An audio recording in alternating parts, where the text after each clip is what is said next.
will speak to me and explain what the force, the SANDF, believes it was all a misunderstanding. There was no deployment. You saw the soldiers, you saw them carrying guns and, tactically dressed and geared and ready, standing at the picket line. But the SANDF says it was all a misunderstanding. Spiwe Dlamini will explain all of that, and that's coming up at about 10 to 7. The whole morning brief team is ready and primed to deliver your updates for you this morning. And Musa with the news at the news desk, Rob Byrne with your traffic, Zaikan on sport, Melissa Buta with the morning brief in brief, and that's coming up shortly.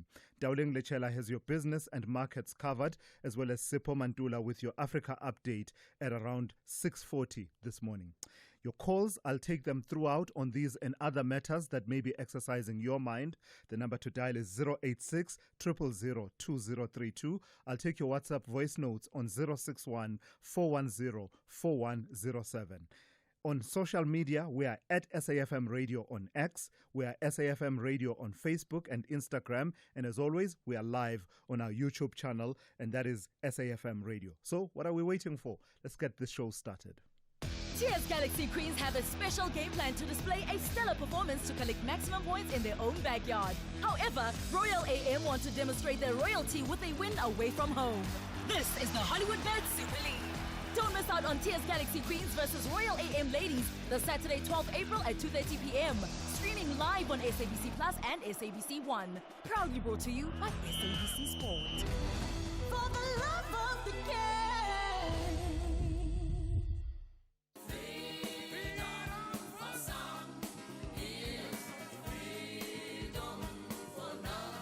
April is Freedom Month, a month to reflect, celebrate, and move forward.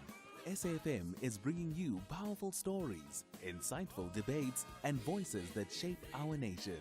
Stay tuned to SAFM, where freedom, history, and the future meet. SAFM, leading the conversations that move us. Thulasizwe Simelane on the Morning Brief. Weekdays, Monday to Friday, 6 to 9 a.m. 13 minutes after 6. Let's turn to Melissa Buta now with your morning brief in brief. Good morning, Melissa. Morning, Thulasizwe. How are you? Good. So some good news coming through from Eskom, and it has nothing to do with load shedding or anything like that, but it has to do with protection of their critical infrastructure over the past year. Yes, so Eskom has reported that a decrease in vandalism on its electrical infrastructure, such as many substations, transformers, and high voltage pylons compared to last year.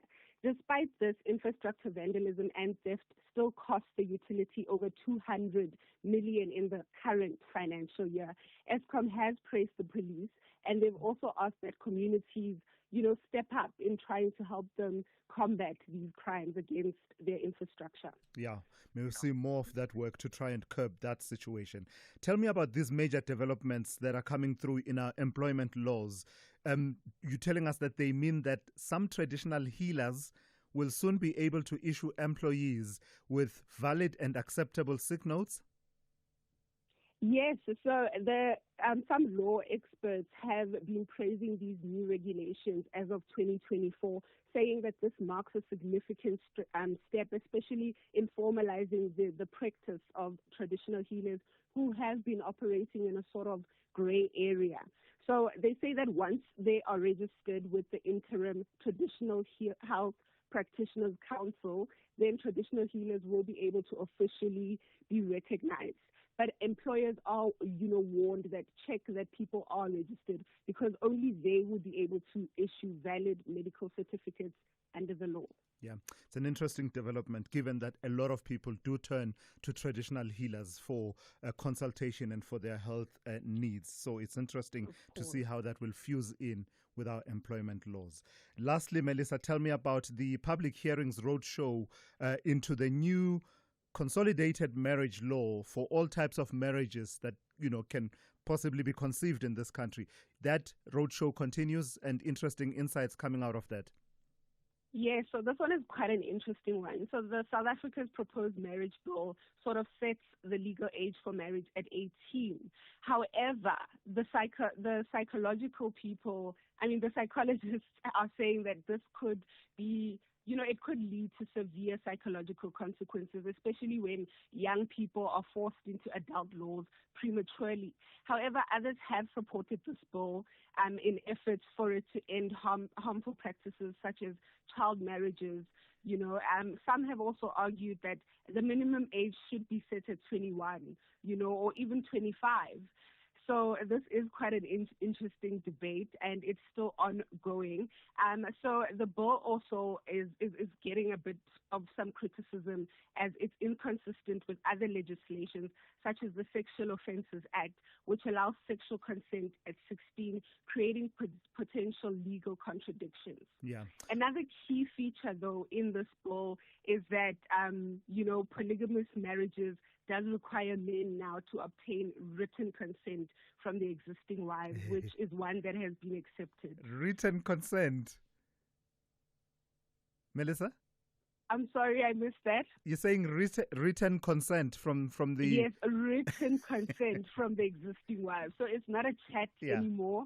She needs to sign that contract and agree. That's going to be interesting.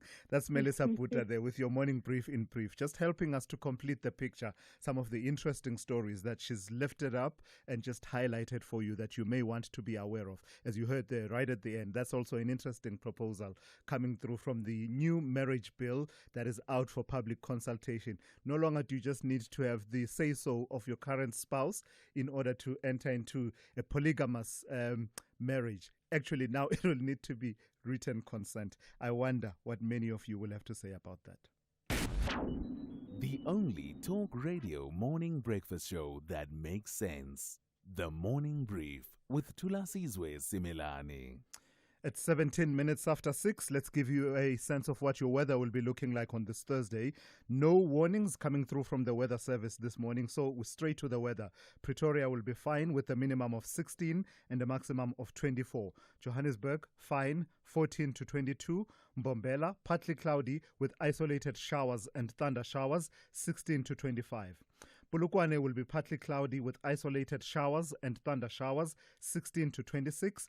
Mahikeng, fine, 12 to 26. Bloemfontein will be partly cloudy, 9 to 22. Kimberley, fine, 10 to 24. Uppington, partly cloudy, 9 to 25. Cape Town will have morning fog patches, otherwise fine, with a minimum of 17 and a maximum of 24. George will have morning fog patches, otherwise partly cloudy, 16 to 20. Gqeberha, partly cloudy with a chance of rain and showers, 15 to 22. East London will be cloudy with a chance of morning rain, otherwise partly cloudy, 17 to 21. Durban will be partly cloudy with isolated showers and rain, 17 to 24. Richards Bay will be partly cloudy with isolated afternoon showers, 19 to 26. And finally, Pietermaritzburg will have morning fog, otherwise partly cloudy with isolated afternoon showers and thunder showers, 13 to 25. Get tested this April at Specsavers and we'll give you a free optical frame up to the value of 1,000 Rand. Specsavers for affordable eye care and a whole lot more. Last season's finalists, Basandawana, want to reach another final, but Amakosi believe their fans deserve a special ticket to the final. This is the Nedbank Cup semi-final contest. Kiona! Catch Mamelodi Sundowns versus Kaizer Chiefs on Sunday, 13 April, live streaming on SABC Plus and SABC One at 5:30 p.m. Then on SABC radio stations at 6 p.m. Proudly brought to you by SABC Sport. For the love of the game. Worldview Update, bringing you closer to international or global news. And then there were two bulls left in the ring. It's now US versus China in the Donald Trump-triggered trade war. The US president yesterday announcing a 90-day pause on all the massive tariff increases he imposed on scores of countries, including our own, during his so-called Liberation Day announcement on the 2nd of April. Reducing all of those levies in the latest announcement to just 10% across the board. huge reprieve as markets rallied from Wall Street to Asia, but no relenting on the trade war with China as Trump pushed tariffs against that country's exports to the U.S. to around 125%. And that was in response to Beijing's retaliation to his initial announcement, which had pegged U.S. Tariffs on U.S. imports into China at 84%. Let's welcome Professor David Munyai, who is the director for the Center for Africa-China Studies at the University of Johannesburg. This kind of feels, Prof, like, an exit the ring, all of you moment for the rest of us. And the U.S. is now about to go toe-to-toe with its real target all along, China. Am I correct in reading it that way, that all along Donald Trump has had China in his sights because he's believed the trade relationship to be problematic for a very long time? Oh, indeed. I think that strategy, he has been pushing it for a while. Whether it's going to work, but by look of things, the chaos remains in the global markets, regardless of the 90 days pause. Markets do not really know what's going to happen, and it will cause more damage to firstly US, China, but with huge implication to all other markets, all other countries. So the change in the color on the screens went from red to green almost rapidly and almost immediately upon the announcement of the 90-day pause. But given the force and magnitude of China in terms of international trade, there's still going to be quite significant impact, won't there, in terms of the current trade war? The trade war is good for no one, a trade war between China and the U.S. Oh, yes. China sells goods to United States worth 440 billion US dollars. It's a huge figure. So in the immediate, I think China will feel it, but knowing China, it had a tendency of playing a long game. President Xi Jinping will be visiting Vietnam and Malaysia, and there are ongoing discussions in Latin America and quite a number of other countries. For instance, there has been discussions between South Korea, Japan, and China, and the long term game for China is that how best to take the products that we're going to US to other markets and to work with other countries in the long term. Part of that in the past, and perhaps you can say a bit more about that, has included devising strategies such that Chinese manufacturers can simply just shift their operations to neighboring countries in the region, such that when these products enter the US market, they say, I don't know, made in Vietnam, made in Malaysia, or something like that. Oh, yes, but that has its also negative impact. I think we've seen it with Lesotho selling to the United States, and some of the products are coming from Asia and China as well. So the United States seem to know exactly what it is going for and how best to harm Chinese products wherever they are, whether it's cars in Mexico, and the like. But at the end of the day, it appears that China has more in its toolkit.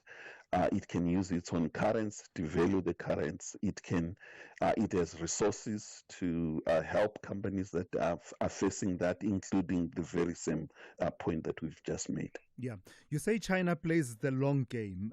We saw the initial reaction when he first imposed that first wave, when Trump first imposed that first wave of tariffs. The reaction was to retaliate as high as 84%. Then he took it to 104% and then to 125% at this point. What do you expect will be the main thrust of China's response? Are we likely to see more of that tit for tat, you tariff me, I tariff you, or are we likely to see them, turning to diplomacy, backroom, reaching out and trying to have a conversation, even if it does take long to reach some kind of a deal? What we know is that President Trump is looking for China to blink fast. And what we know of China, given its history, of 100 years of humiliation, I do not think that President Xi and Chinese people will agree to any force by Western countries, particularly at this stage when their own economy has grown so much that they've devised ways to really deal with this crisis. Even domestically, with 1.4 billion, I think China devised what they call the dual circulation. And they've been anticipating this for many years, while President Trump has sheer 4 years in White House and the elections next year. So he is playing a game that he doesn't have time, while China has the time and can absorb the pain much longer than the U.S. can.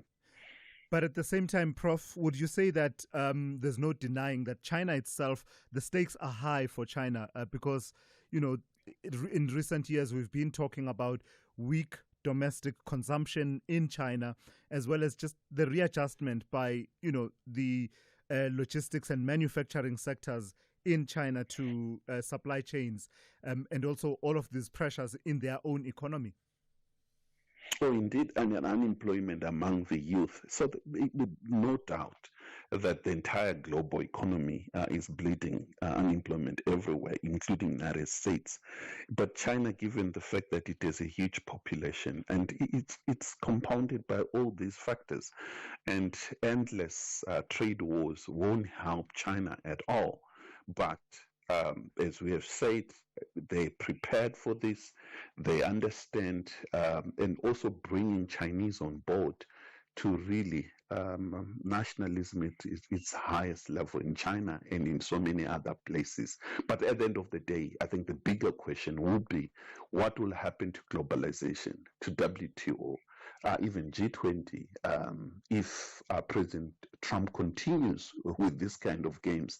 It means the end of a post-1945 world order as we know it. Yeah, all right. I've got to thank you for your time and your insights this morning. That's Professor David Munyai. He's the director for the Center for Africa-China Studies, and that is at the University of Johannesburg. This is SAFM Sport with Zai Khan. Hey Zai, good morning. So the first update of the morning, 3 teams in the semi-finals of the 2 continental competitions. I know, and it's Team Exciting times, South man. Africa. And to think that we were not part of this before, it makes it even more exciting. And the goals. And it was just Pirates this time sailing through, and they through to the semi-finals of the CAF Champions League.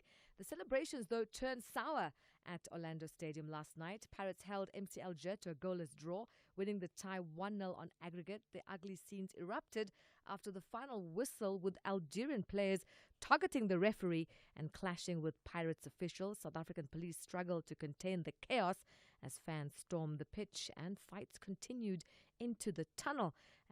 But now we'll focus on the win, and it is Pirates' first leg of this quarterfinal, which they won 1-0, and that was through Mohau and Kota. Let's hear from the Orlando Pirates coach, Jose Ribeiro. It's a special day for all of us as a group, as a team. We've been working so hard to prove that we belong to this space, that we are capable to compete with the best ones in our space. And today and all around these two games, I think we showed that we are competitive enough, that we are professional enough, that we are prepared, that we want. I think it's a well-deserved victory for the team, for the club, for our fans as well. So the semi-final this month will pit South African and Egyptian clubs against each other. Sundowns will face the 12 times Champions League winner Al Ahly. Pirates will meet Pyramids, the only semi-finalists not to have won the competition. Meanwhile, Stellenbosch FC, they've etched their name into the record books after the Western Cape side booked their place in their first ever CAF Confed Cup semi-final. 1-0 was their victory over Egyptian giant Zamalek at the Cairo International Stadium. Steve Barker's team dumped the defending champions out on their home turf. Stellenbosch will now face the Tanzanian side Simba FC, who is coached by South African Fadlu Davids, in the semi-final. Simba overcame a 2-goal first leg deficit to knock Egypt's Al Masry out, winning 4-1 on penalties after a 2-0 win in regulation time in Dar es Salaam. Elsewhere, Nuno Mendes scored a damaging third goal in the 92nd minute to give Paris Saint-Germain a 3-1 victory over Aston Villa in their Champions League quarter-final first leg. Raphinha, he went on to equal Lionel Messi's club record for goal involvements in a single Champions League campaign as Barcelona thrashed Borussia Dortmund 4-0. The Brazilian forward scored and assisted twice to reach 19 goal involvements in the competition this term, the same as Messi, who achieved that in 2011-2012. And tennis action, the French veteran Richard Gasquet eliminated by Daniel Altmaier in the second round of the Monte Carlo Masters. Carlos Alcaraz rallied to a comeback victory over Francisco Cerundolo 3-6, 6-love, 6-1, and Novak Djokovic labelled his second-round exit at Monte Carlo the worst day. He lost in straight sets to Chilean Alejandro Tabilo 6-3, 6-4. That's a wrap of the Morning Brief Sport. More top of the hour. I am Zaikan. I'm Anne Musa. Good morning. In the headlines, lobby group AfriForum has called on the police minister, Senzo Mchunu, to issue a public apology to the principal of Bergview College in the Eastern Cape. AfriForum's private prosecution unit is representing the principal, who they say was wrongfully mentioned as being a suspect in the rape of a 7-year-old girl from the school. The Portfolio Committee on Communications and Digital Technologies has urged Minister Solly Malatsi to follow proper procedure if he intends to change any legislation. The minister has announced plans to gazette regulations aimed at transferring powers from the State Information Technology Agency to various government departments. And financial markets in the Asia-Pacific region have made big gains in early trading, continuing the momentum of U.S. indices following President Donald Trump's dramatic change of policy on tariffs. I'll have details on these and other stories at 7. SAFM, guiding you through the rush hour traffic.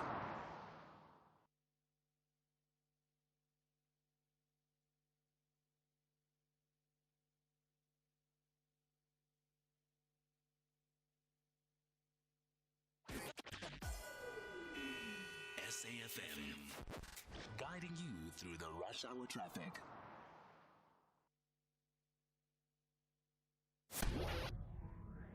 Do great solutions start with good conversation? SAFM, leading the conversations that move us. The business update on SAFM. For the first update of the morning, let's say good morning to Ndauling Lechela. Ndauling, so reprieve for some 90 days from the Trump tariff, what do you call it? Trump tariff tsunami. So Trump finally taking, I guess, the turmoil we've been seeing in markets seriously. And he's saying that, people are coming to the table and negotiating. And so he's making a U-turn on tariffs, pausing higher reciprocal tariffs for 90 days on most of its trade partners. This move comes after massive pressure from business leaders and investors to reverse course, of course, following market turmoil and recession fears sparked by the introduction of higher reciprocal duties on a number of nations and the European Union.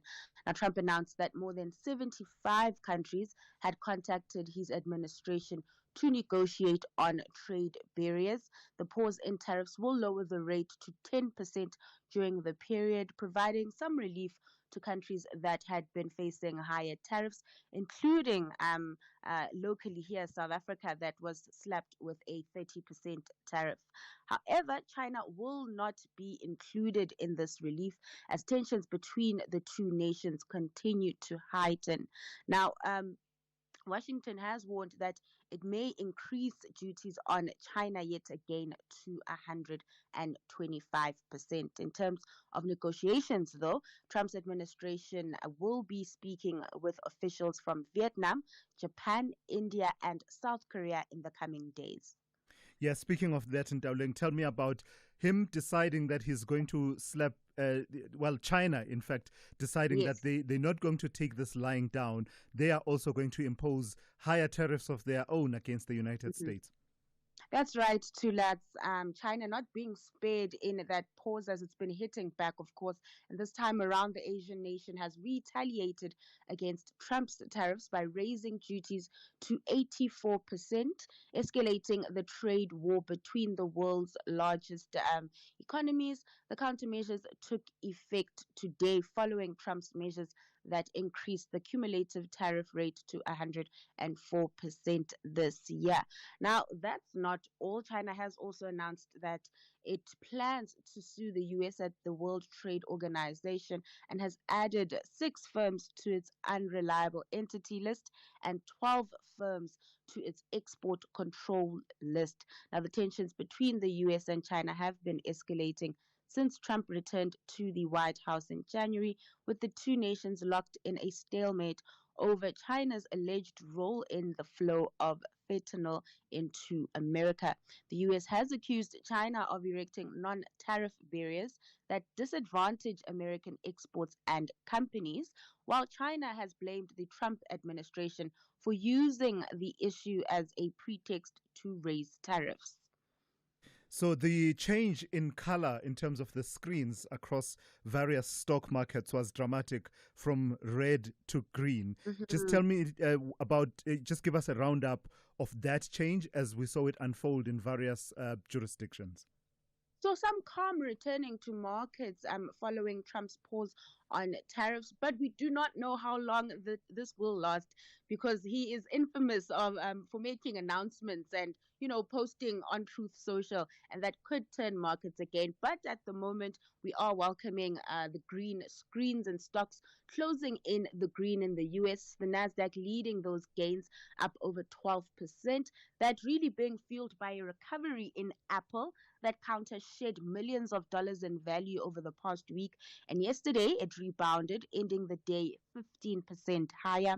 The positivity, however, not filtering through to the JSE as yet, as local markets closed before the announcement was made, and so the all share edged lower at the end of trade yesterday, down 2%, but a boost from the gold price saw resources make gains. It ended the day 2.3% higher, the only indice that was in the green on the local market. Meanwhile, the rand finding comfort in the delay of the implementation of those reciprocal tariffs, bouncing back and sitting at 19.32 against the dollar. This is from lows of about 19.82 yesterday. Then over in Asia, markets are following global peers and kicking the day off in positive territory. Investors, however, remain cautious as the trade tensions between the US and China continue to escalate. All right, thank you for that. That's Ntauleng Lechela. She'll be back with a second update after 7:30 here on the Morning Brief. When your business expands, it's time to look for the kind of space that'll offer it more than square meters on a plan. At Dube Tradeport, we're a place for high-value manufacturing, efficient air cargo logistics, and advanced future farming technology. Doesn't that sound like a place where your business can take shape? If so, move your business to Dube Tradeport and grow beyond potential. Hey Msansi, autumn may be here, but we're extending the sunshine on our blue sky offers at Ford. Get a new Everest XLT from only 942,000 Rand, or just 9,999 per month when financed through Ford Credit, an authorized financial services and registered credit provider. 10% deposit, primeless 5%, 40% residual. And remember, every blue sky offer comes standard with our Ford Family Promise. That's just 9,999 at your nearest Ford dealer today. T&Cs apply. The Saints are pumped up to fight even harder in search of 3 points on home ground. And Smallbone has scored his first Premier League goal. Liverpool stood like statues. Meanwhile, the Villains are chasing a win to secure a decent top half spot. Tielemans to Rashford. Rashford fires it in. Oh, it's got in! It's turned over by Marco Asensio again. 2 from him, 2 for Aston Villa, and 3 points surely. This is the Premier League. Experience the thrilling encounter between Southampton FC and Aston Villa FC on Saturday, 12 April at 3:30 p.m. live on S3. Also available at your fingertips on SABC Plus. Proudly brought to you by SABC Sport. For the love of the game. Africa Update on SAFM. 21 minutes to 7. Let's turn to Sipho Mantula for that Africa update. Sipho, good morning. So the meeting between M23 rebels and the government of the DRC held out much promise, but it wasn't to be in Doha, Qatar. Jumbo Africa Tulas and refreshing to the listeners Tulas. Indeed, Tulas, what we have picked up yesterday was that from a reliable source that the meeting between M23 and the government of the DRC could not meet. As of Monday, Tulas, there was no invitation, and at the same time, there was the issue that there was a meeting that was held actually last week between M23 and the government of DRC. But also, what we are picking up yesterday, Tulas, is that there is a call from M23 for President Tshisekedi to resign, and it seems that is one of the pull factors that this meeting has not taken place yesterday. Nobody has a clear confirmed date about this meeting between the government of DRC and the M23. Yeah, one can imagine how that would be a major sticking point, the demand for a resignation of the DRC president. In Sudan, Sipho, what is the London action plan, and why is Abdallah Hamdok, so committed to it? The London action plan, actually, the European Union, France, and Germany, and UK trying to address the current challenges in Sudan, the high-level humanitarian conference that has been planned for the 15th of April. It means why the 15th is the anniversary when the conflict started in 2023. Now, the former Prime Minister, remember, he was a civilian. He had to give power to the military generals. Now he's calling for all those international committee members who will be there to look at the breaking point of the Sudan, but also to look at the issue of why is Sudan integrated. What is the solution? Is it a military solution, or it will come out from the African Union? He's also calling the AU Peace and Security Council to intervene on the question of responsibility to protect a very interesting high-level international conference. But we still ask ourselves, why does it take so long for this high-level military conference and not in Africa but in London? Yeah. And as we always do, Sipho, whenever there's an election coming up in any of the African countries, we are focusing quite a bit this week on Gabon, taking it, one angle at a time. Tell me about this call for the leaders of the coup to return to the barracks. It's being made by the top opposition candidate. The same top candidate who was a former prime minister during the time of Ali Bongo, this guy is calling for General Reise Olimboema to say that you're supposed to go back to the barracks, and you promised in 2023 that you will return power to the civilians. But now it will be very scary to have a candidate who will control the military, control the finance, control the state, and at the same time the candidate. And like I've said to you before, that these elections are very crucial for General Olimboema, whether he will still retain the Bongo dynasty in the name of the Father, the Son, and the cousin. Lastly, Sipho, in your historical archives, two events that you want to flag, one in 1947 and another in 1993. Tell us about that. I am calling there to Jamaica meet South Africa. 1947, a reggae and a Rastafarian legend was born on this day. Never all reggae legends Fanny Wader, the last surviving member of the teenagers, the Wailing Wailers, the never-ending Wailers. Bookman and the Wailers that should have known them to that. Who was born on this day, who lived 78 years, passed away in 2021. But on this day also, 1993, 32 years ago, we'll never forget the assassination of Comrade Thulasizwe Simelane by the Polish immigrant now deported back to Poland. Very strange to us when you talk about the killing of Simelane and how Chinese Walus was left off the hook. It reminds us of Mzwakhe Mbuli when it says Chinese Walus. Otherwise, I will not go further to that. Chinese Walus. Yeah. Was it Mzwakhe Mbuli who had that song where he would say Janus Walush Uluzile Mbulalindini? I think. Yes, but there's a lot of words that you want to add for the sake of radio. Yeah. Thank you for that. That's Sipho Mantula there with your Africa update here on the Morning Brief. Thulasizwe Simelane on the Morning Brief.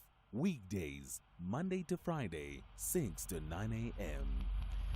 So let's bring you this story now. More than 12,000 people died on our country's roads last year, with claims made over the years that ours are some of the most dangerous roads in the world to drive.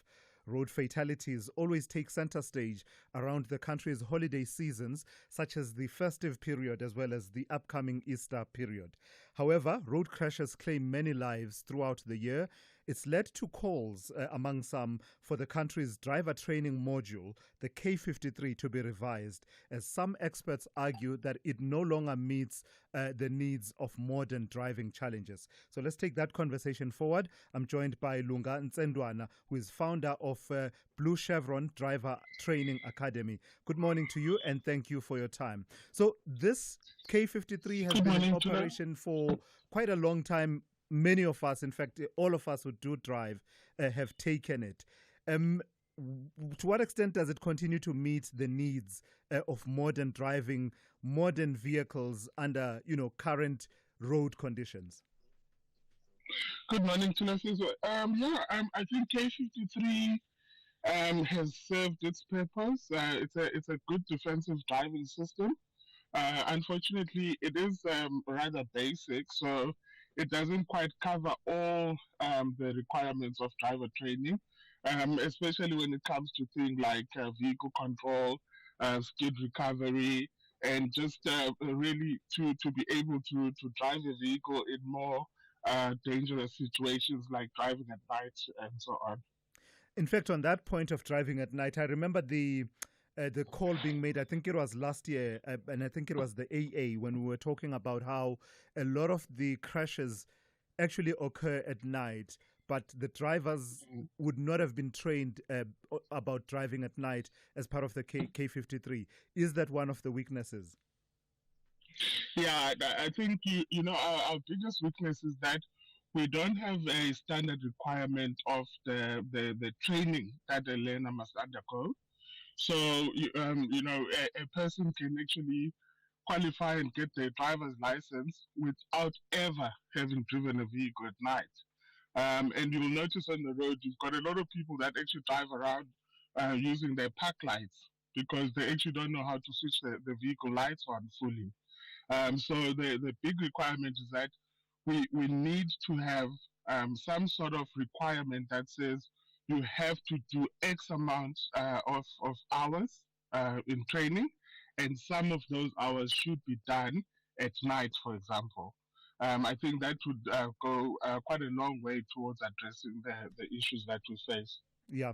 So there are certain behaviors that no training will teach you, but that are required as part of, driving, situational awareness, that sense of you're not just driving your car, you're driving the car in front of you, the car behind you, because you have to be anticipating what that car will do.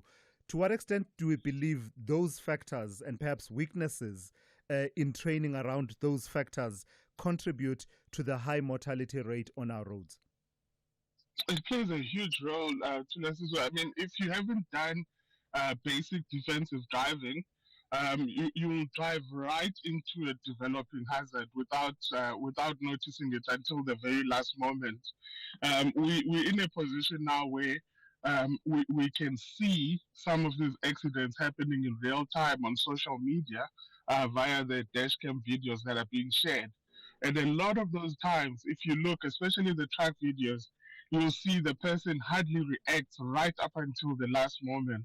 And this is purely comes down to a lack of awareness of what's actually happening in front of them. They can operate the controls of a vehicle, but there's a huge part of what being a driver is that's missing there.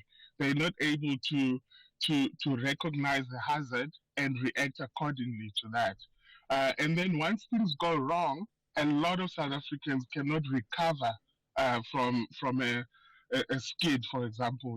When your car starts to slide around, that is also a huge part of what's missing there. Meanwhile, in the test, you are being checked if you can park, if you can move off on an incline, but no one is actually checking if you can recover from an oversteer situation, for example.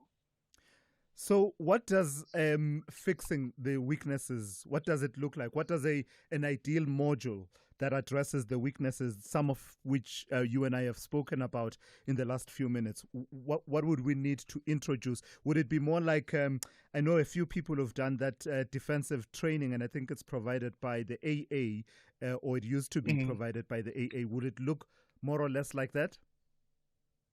Well, there are a few advanced driving courses available in South Africa. A lot of the vehicle manufacturers actually do have their own advanced driving schools. So I would say, from a consumer perspective, if you're looking for a driving school for your child, just make sure that you give them at least 20 to 30 hours of training. Don't go there and say, just prepare my child for the test. We need to do more than that. And then I think from the government perspective, we need to look at who's actually allowed to bring someone to test in the yard, So the driving instructors themselves should undergo defensive driving training so that they can actually teach that to learners. Lastly, Lunga, a lot of people listening to us will say none of this will bear any fruit for as long as there are the levels of corruption in the system that we see, where people who are, demonstrably not competent drivers are still able to obtain a driver's license. Yeah, it's actually quite interesting. I have to say, I've been operating for 6 years now, and I mainly test in Port Elizabeth, and I can honestly tell you I've never once been asked to pay a bribe for my learner to pass. So all my learners are able to test and pass without any issues. What happens is that the test, particularly the Code 10 test, which is 60% of new learners go through the Code 10. It's so easy that you can actually pass it with 6 to 7 lessons of training. So it's actually, while we do have a huge corruption issue, it is still actually possible for you to pass and still not be competent as a driver. So, I mean, the issue is that we do need to relook the whole thing, including corruption, but the standard of training as well is a big issue. All right, Lunga, thank you for that. That's Lunga Ntsendwana, who is the founder of the Blue Chevron Driver Training Academy. SAFM, guiding you through the rush hour traffic. Here's some big news reaching us from How Train this morning. There's a power failure. This is a really big deal. Due to a power failure, trains are not operating between Midrand and Hatfield.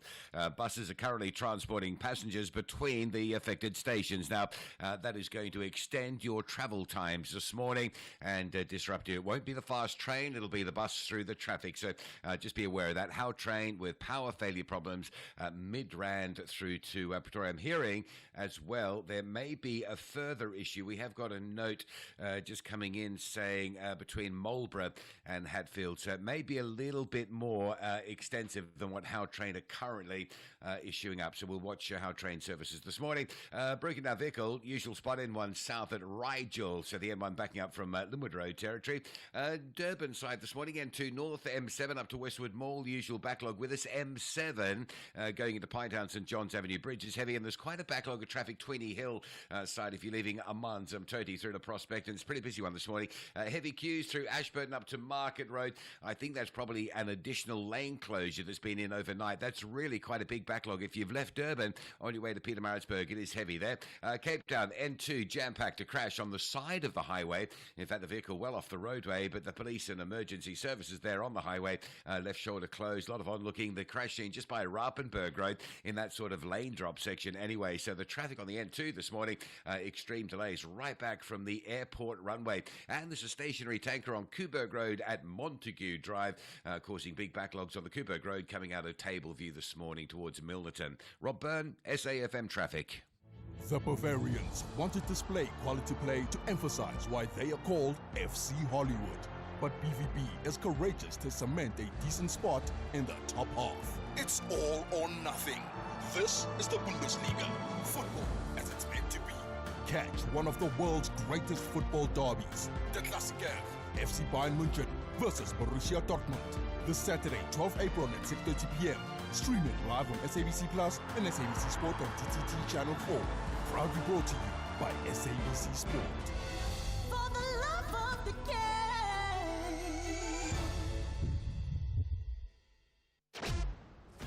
Are we ready for a real conversation? SAFM, leading the conversations that move us. 6 minutes to 7.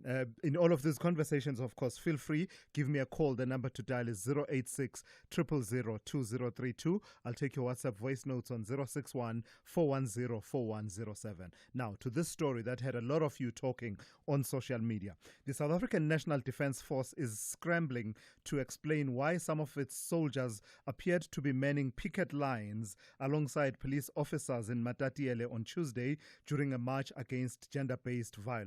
The SANDF spokesperson Spiwe Dlamini has clarified that there was no deployment of troops to monitor the march, but says the force has a presence in the area on border guarding duties. So Spiwe Dlamini joins us now to take that conversation forward. Just looking at the pictures, Spiwe, and good morning to you. Looking at the pictures, good morning to it's you. hard to understand what was happening here because you see these officers, these the troops, members of the SANDF in full military fatigue, holding their rifles, some of them, having these, these buffs around their mouths and stuff. So looking in action.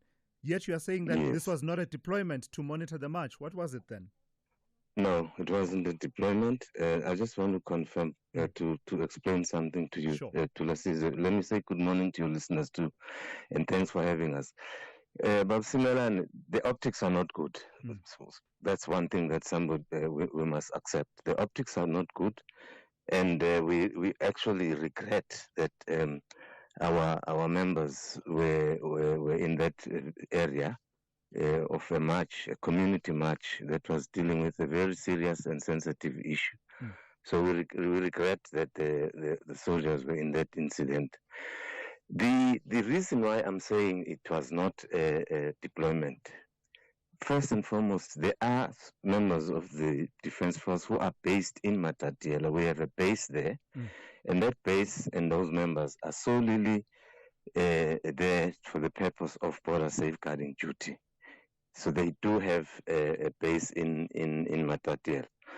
The reason why this is not a deployment is because a deployment, there's a process for military personnel to be deployed, and it's pretty long a process. Yeah. And it has to be approved at the highest level and by Parliament. This has not been the case. Now, what we've done internally since the incident yesterday, we've requested our OC, who's the officer commanding of those troops and everybody in the Eastern Cape, particularly in that region, and the GOC, who's the General Officer Commanding, who is responsible for all our deployments, including external and internal, to look into the matter quite seriously because we view it in a very serious light, and to give us a report as soon as possible as to what transpired for our members to end up finding themselves in that area, which was purely a very community march for a very good reason, by the way. And we want that to be clearly put to the Chief of the Defence Force, which will then be reported to the Minister, and decisions will be made. Yes, sir. So I understand that you are awaiting that report, but when you weigh up what you are seeing against the standard of conduct of members of the SANDF, I suggest to you that in the absence of an official deployment that has followed all of that activity, there was no border there to be manning and patrolling. I suggest to you, without having seen your code, I suspect that it may be in breach of some of your codes of conduct. Exactly, Thulasizwe, and that is why the matter has been elevated to the level of the GOC, who's a senior officer, to look into the matter, and not just the lower-ranking officer. He's a senior officer, and as I say, he's responsible for deployment to look into that matter quite seriously and urgently. So, and we do admit that the optics were not good, and we regret that very, very seriously.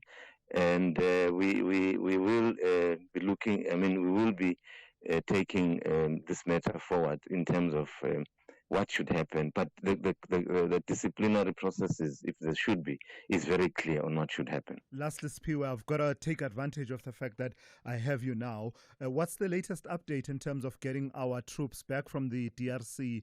Troops that, in the eyes of many, have become nothing short of prisoners of war of the M23, who overran the city of Goma, and in fact they've been at their mercy in terms of access to basics such as electricity, access corridors for food and the likes. How long before we have the troops back in the country, our prisoners of war? Thulasizwe, I'm grateful for that question, even though it's a matter that is at the highest level of regional bodies. But I will quickly just give a quick update. There's been a number of shuttling between Dar es Salaam, Zimbabwe, DRC itself. The recent trip was undertaken by the chiefs of defense of the region, SADC and EAC, East African Community. They were in Goma as recent as last week, where they held talks between themselves as chief of defense forces, as instructed by the leadership of the two regions. And there were quite serious agreements between the chief of defense forces and the other grouping, which is M23. And all those matters we are raising have been resolved. In fact, the chiefs even went to address the soldiers that are co-located in Goma. So we're looking forward to having them back, but it's going to be a phased withdrawal, as was directed by the political principles of SADC. Thank you. All right, Spiwa, I've got to thank you for your time this morning. That's Spiwa Dlamini. He's head of communications at the South African National Defence Force. Let's check in now with Ann Musa with the latest news. Outsurance will go out of their way to try and save you money on your car insurance. If they can't, ask for 500 Rand. SMS out to 30754. Now that's good news.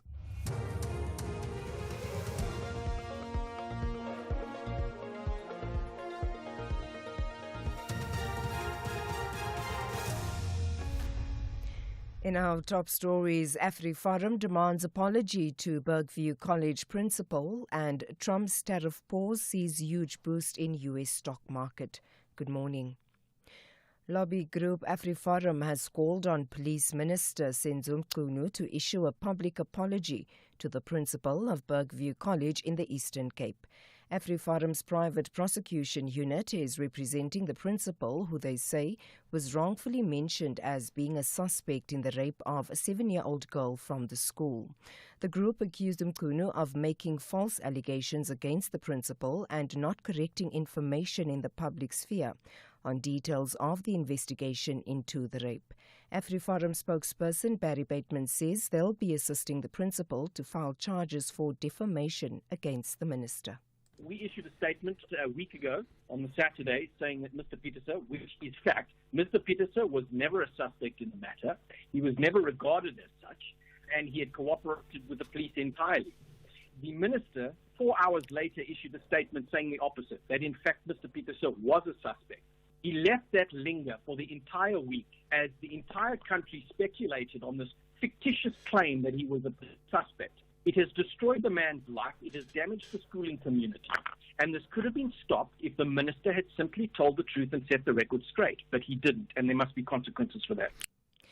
Chairperson of the Law Society of South Africa's Criminal Law Committee, Attorney William Booth, is calling for a full inquiry into Tuesday's fatal shooting inside the Wynberg Magistrates Court in Cape Town. A man believed to be a taxi owner was gunned down. The NPA in the Western Cape say the 50-year-old was an accused in a criminal case. Police have launched a manhunt for the suspect. Booth says security at courts across the country has to be revamped.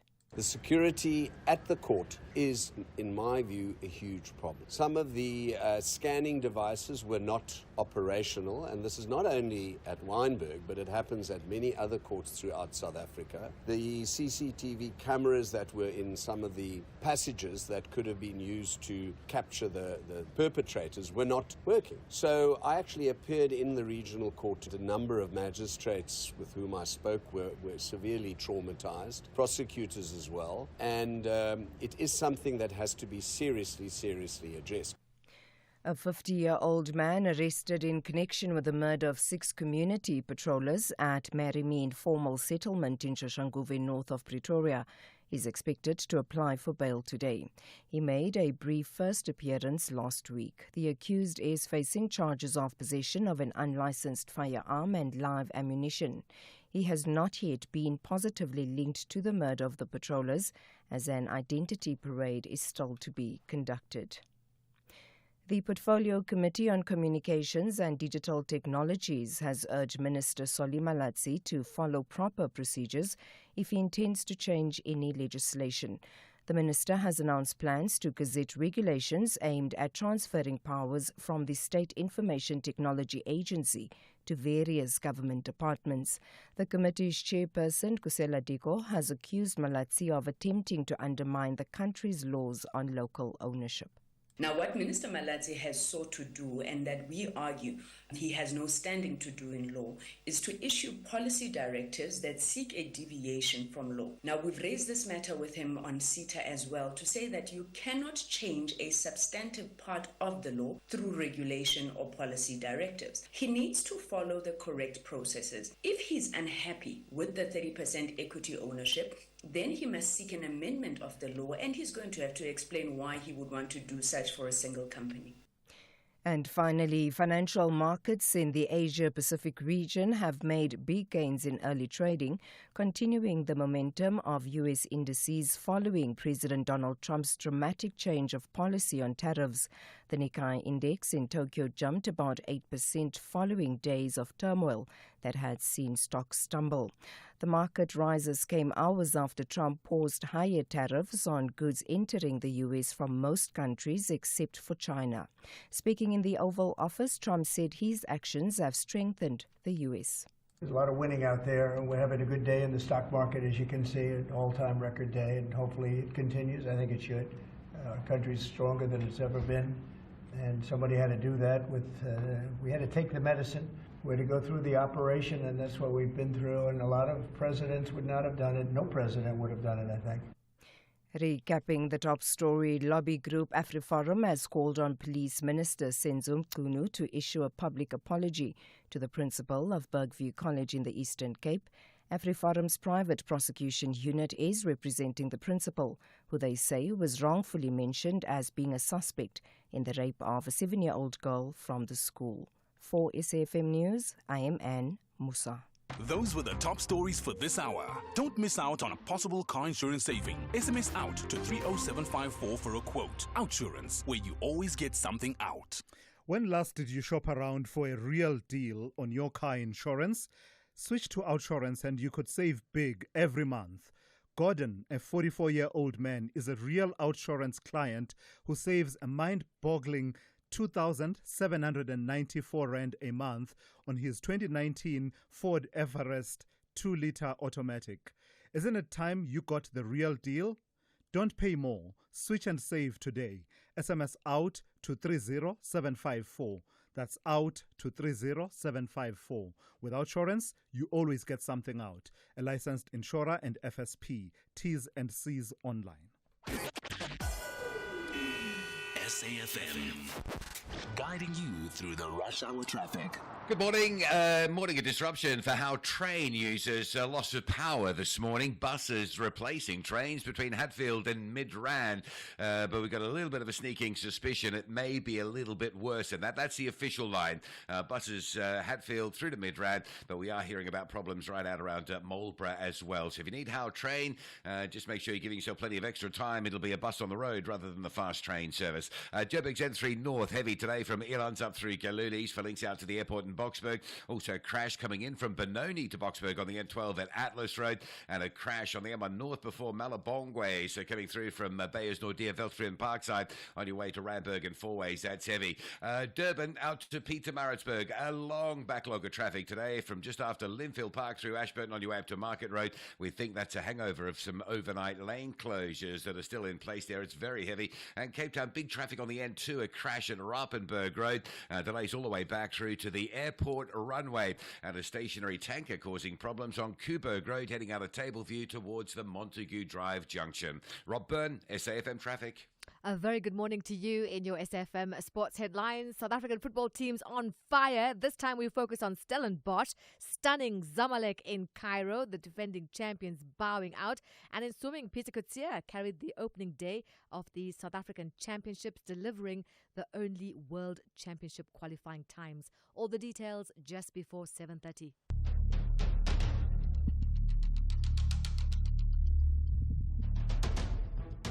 The Morning Brief with Thulasizwe Simelane. Weekdays, Monday to Friday, 6 to 9 a.m. The Morning Brief with Thulasizwe Simelane. Weekdays, Monday to Friday, 6 to 9 a.m. 10 minutes after 7 on this Thursday. It's good to be in your company. We're into the second hour. Of the Morning Brief. I'm Thulasizwe Simelane. Here's what's coming up on the show in this hour. We'll focus a bit on the balance that is sought to be struck between the political rights of people who happen to be employed by municipalities, juxtaposed against the entitlement that South Africans have to a professional civil service that is not politicized. So an interesting case and a judgment coming through from the Constitutional Court, which has now upheld an earlier ruling that said that the 2022 amendments to the Municipal Systems Act, those amendments are unconstitutional to the extent that they barred ordinary members, ordinary people who work as employees of a municipalities below the level of municipal manager or senior manager reporting directly to municipal manager. So what it means in effect is that everyone below those two levels is now at large and free to stand for political office in their political parties, and that is not deemed to be in conflict with their role as civil servants at the municipal level. So in the next few minutes, I'll be speaking to Dumsani Makakula of the South African Municipal Workers Union, who were at the forefront of bringing this case before the Constitutional Court. And then sticking with politics, I'll tell you this story. When the ANC is not too busy trying to keep together the fractious national coalition government that it leads, its other preoccupation is how to rebuild its structures and win back the hearts and minds of South African voters. In that effort, it's been engaging with various sectors in society for frank and diagnostic conversations. And at a recent meeting with professionals in KwaZulu-Natal, some interesting insights coming through, including a warning that says the ANC is not on the seafloor yet, but unless it gets its house in order, it may soon be there. So I'll speak to Dr. Sandile Shabalala of the Progressive Professionals Forum. That's also coming up within this half hour. Weigh in on these and other conversations that may be exercising your mind this morning. The number to dial is 086 000 2032. I'll take your WhatsApp voice notes. Please send them to 061 410 4107. We are into the second hour of the morning brief. Let's get it started. EFC is live this Thursday. From the wilds of Reunion Island and the ancient lands of Zimbabwe, two raging bulls meet for a heavyweight title clash as Elvis Moyo takes on Anthony Morrell. Plus Fahis Jacobs and Sibusiso Sovendile fight for bantamweight gold. EFC 122, live from the World Sports Betting Arena. Watch it on SABC Sport Channel on DTT Channel 4 from 7 p.m. Brought to you by SABC Sport.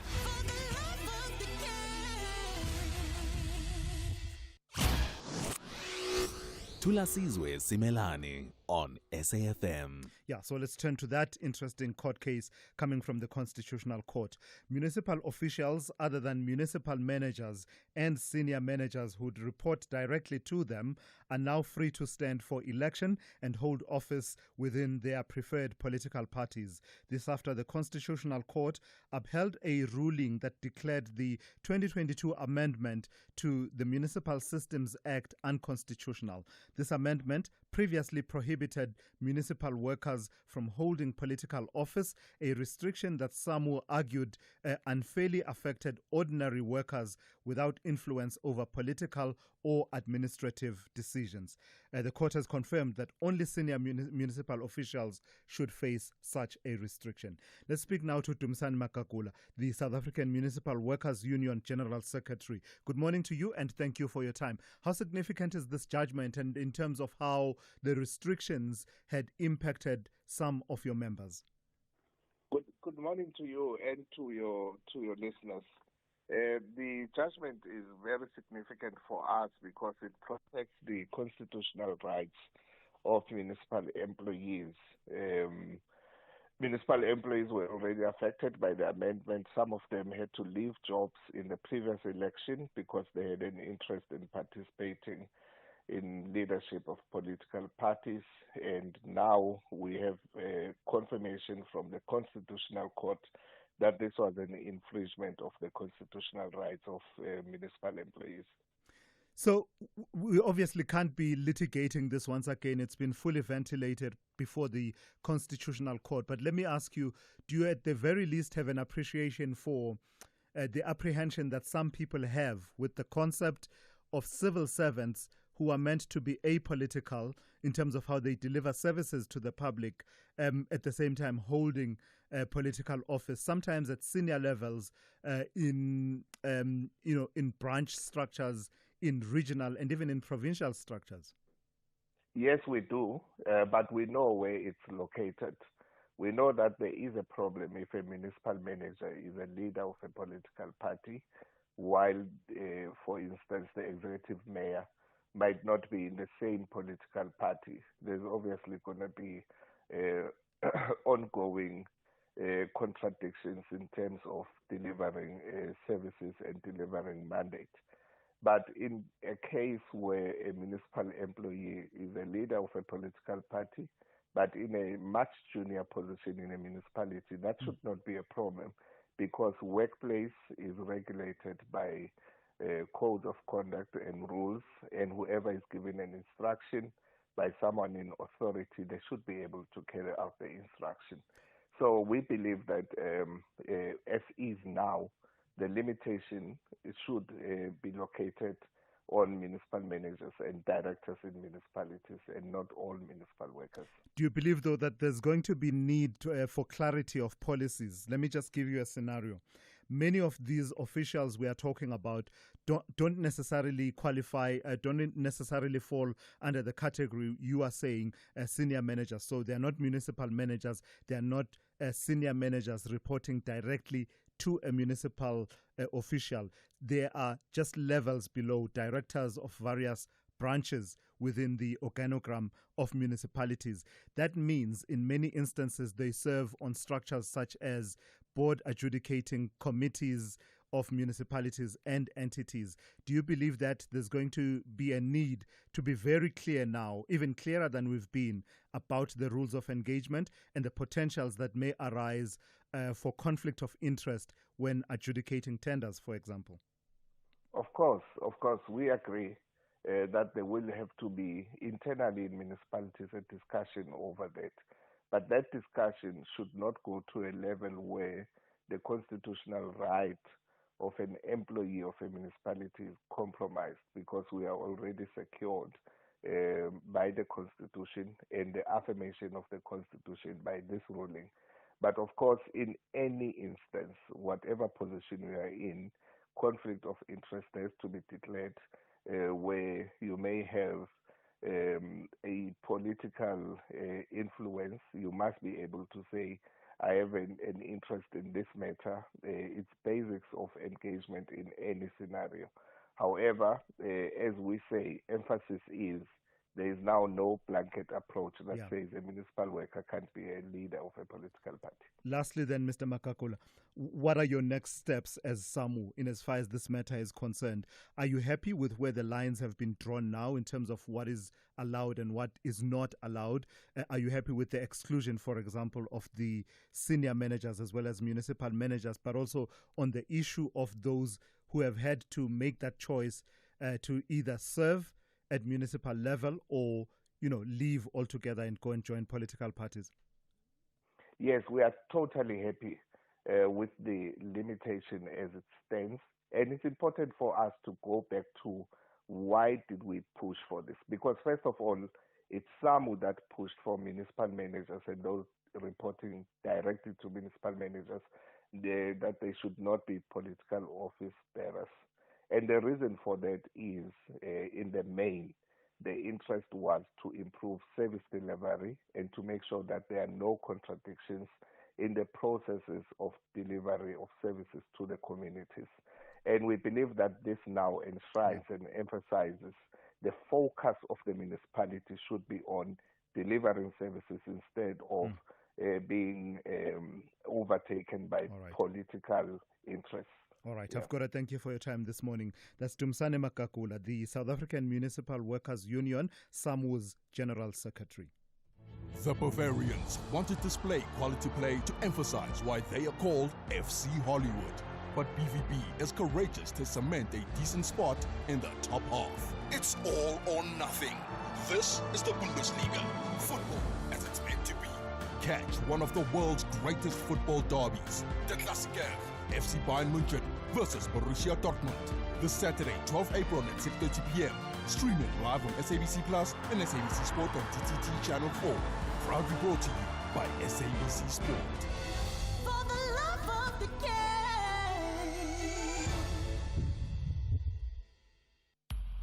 SAFM values your views.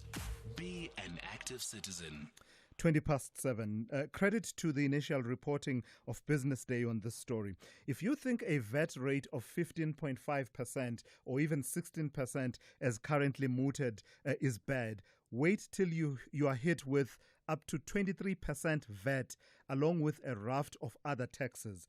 And that's exactly what would need to happen, according to the South African Medical Association, in order to finance the implementation of the National Health Insurance, which SAMA estimates would require raising an additional 240 billion rand, 240 to 270 billion rand. These submissions are contained in a report that SAMA filed this week, along with its court challenge to the Act. Let's speak now to Dr. Mzulungile Nodigida, who is the CEO of the South African Medical Association. Good morning and thank you for your time. So tell me about this report. What is it based on and these figures? Because that's been at the heart of the debate about affordability of the NHI. You believe you can quantify. The Minister, Aaron Motsoaledi, says you can't because it's a project of a lifetime. You have the figures. How did you arrive at these figures? Good morning and thank you very much, Thulasizwe, for inviting us. I think for context, Thulasizwe, it's important to first just share with your viewers who SAMA is. SAMA is a representative body of doctors in the country in both public and the private sector, and regardless of which specialty the doctors choose to follow. And SAMA's purpose of existence is to represent and unite doctors for the health of the nation. And it is on these premises that we take the health of the nation very seriously. And the people responsible for delivering it, who are our members, we take them very, very seriously. And that's why we've gone to the length that we've gone to get experts that could, in fact, debunk and almost quantify what the minister says cannot be quantified. And our experts, as you've clearly articulated in the report, they indicate that the NHI will require, just if you take the maximum figure, just over 270 billion in additional tax. And this just to mention, these taxes is 40% on income tax, you're looking at about 22% on VAT and a 13.4 on payroll tax. And based on these experts figures that were provided to us as the South African Medical Association, we think that this is unaffordable. South Africans cannot afford this, and we don't just reject the NHI or oppose it in its current form to us, and not provide the country with an alternative. We actually provided the country with an alternative that we have worked with other health organizations that deal specifically with universal health. Before we get to the alternatives you are providing, let's delve just slightly deeper on the problems with the NHI. What about the NHI in its current form would lead to the cost escalations that you are estimating, with the resultant scenarios that you paint, almost like a doomsday scenario really as far as VAT and other taxes go? What about it makes it that expensive? Because as far as I understand it, and you'll correct me if I'm wrong, the main feature is the establishment of the fund, as well as making the fund the central buyer of health services. So what in that system introduces the kind of costs that you're talking about? So Thulas, I think if you read our papers, you'll see that there's actually a lot of other things that would need to happen before we are able to implement this NHI. And that's why we've done the financial assessment, the operational implications, and the other ethical implications. I mean, we do make an example, of the current doctor-patient ratio in South Africa.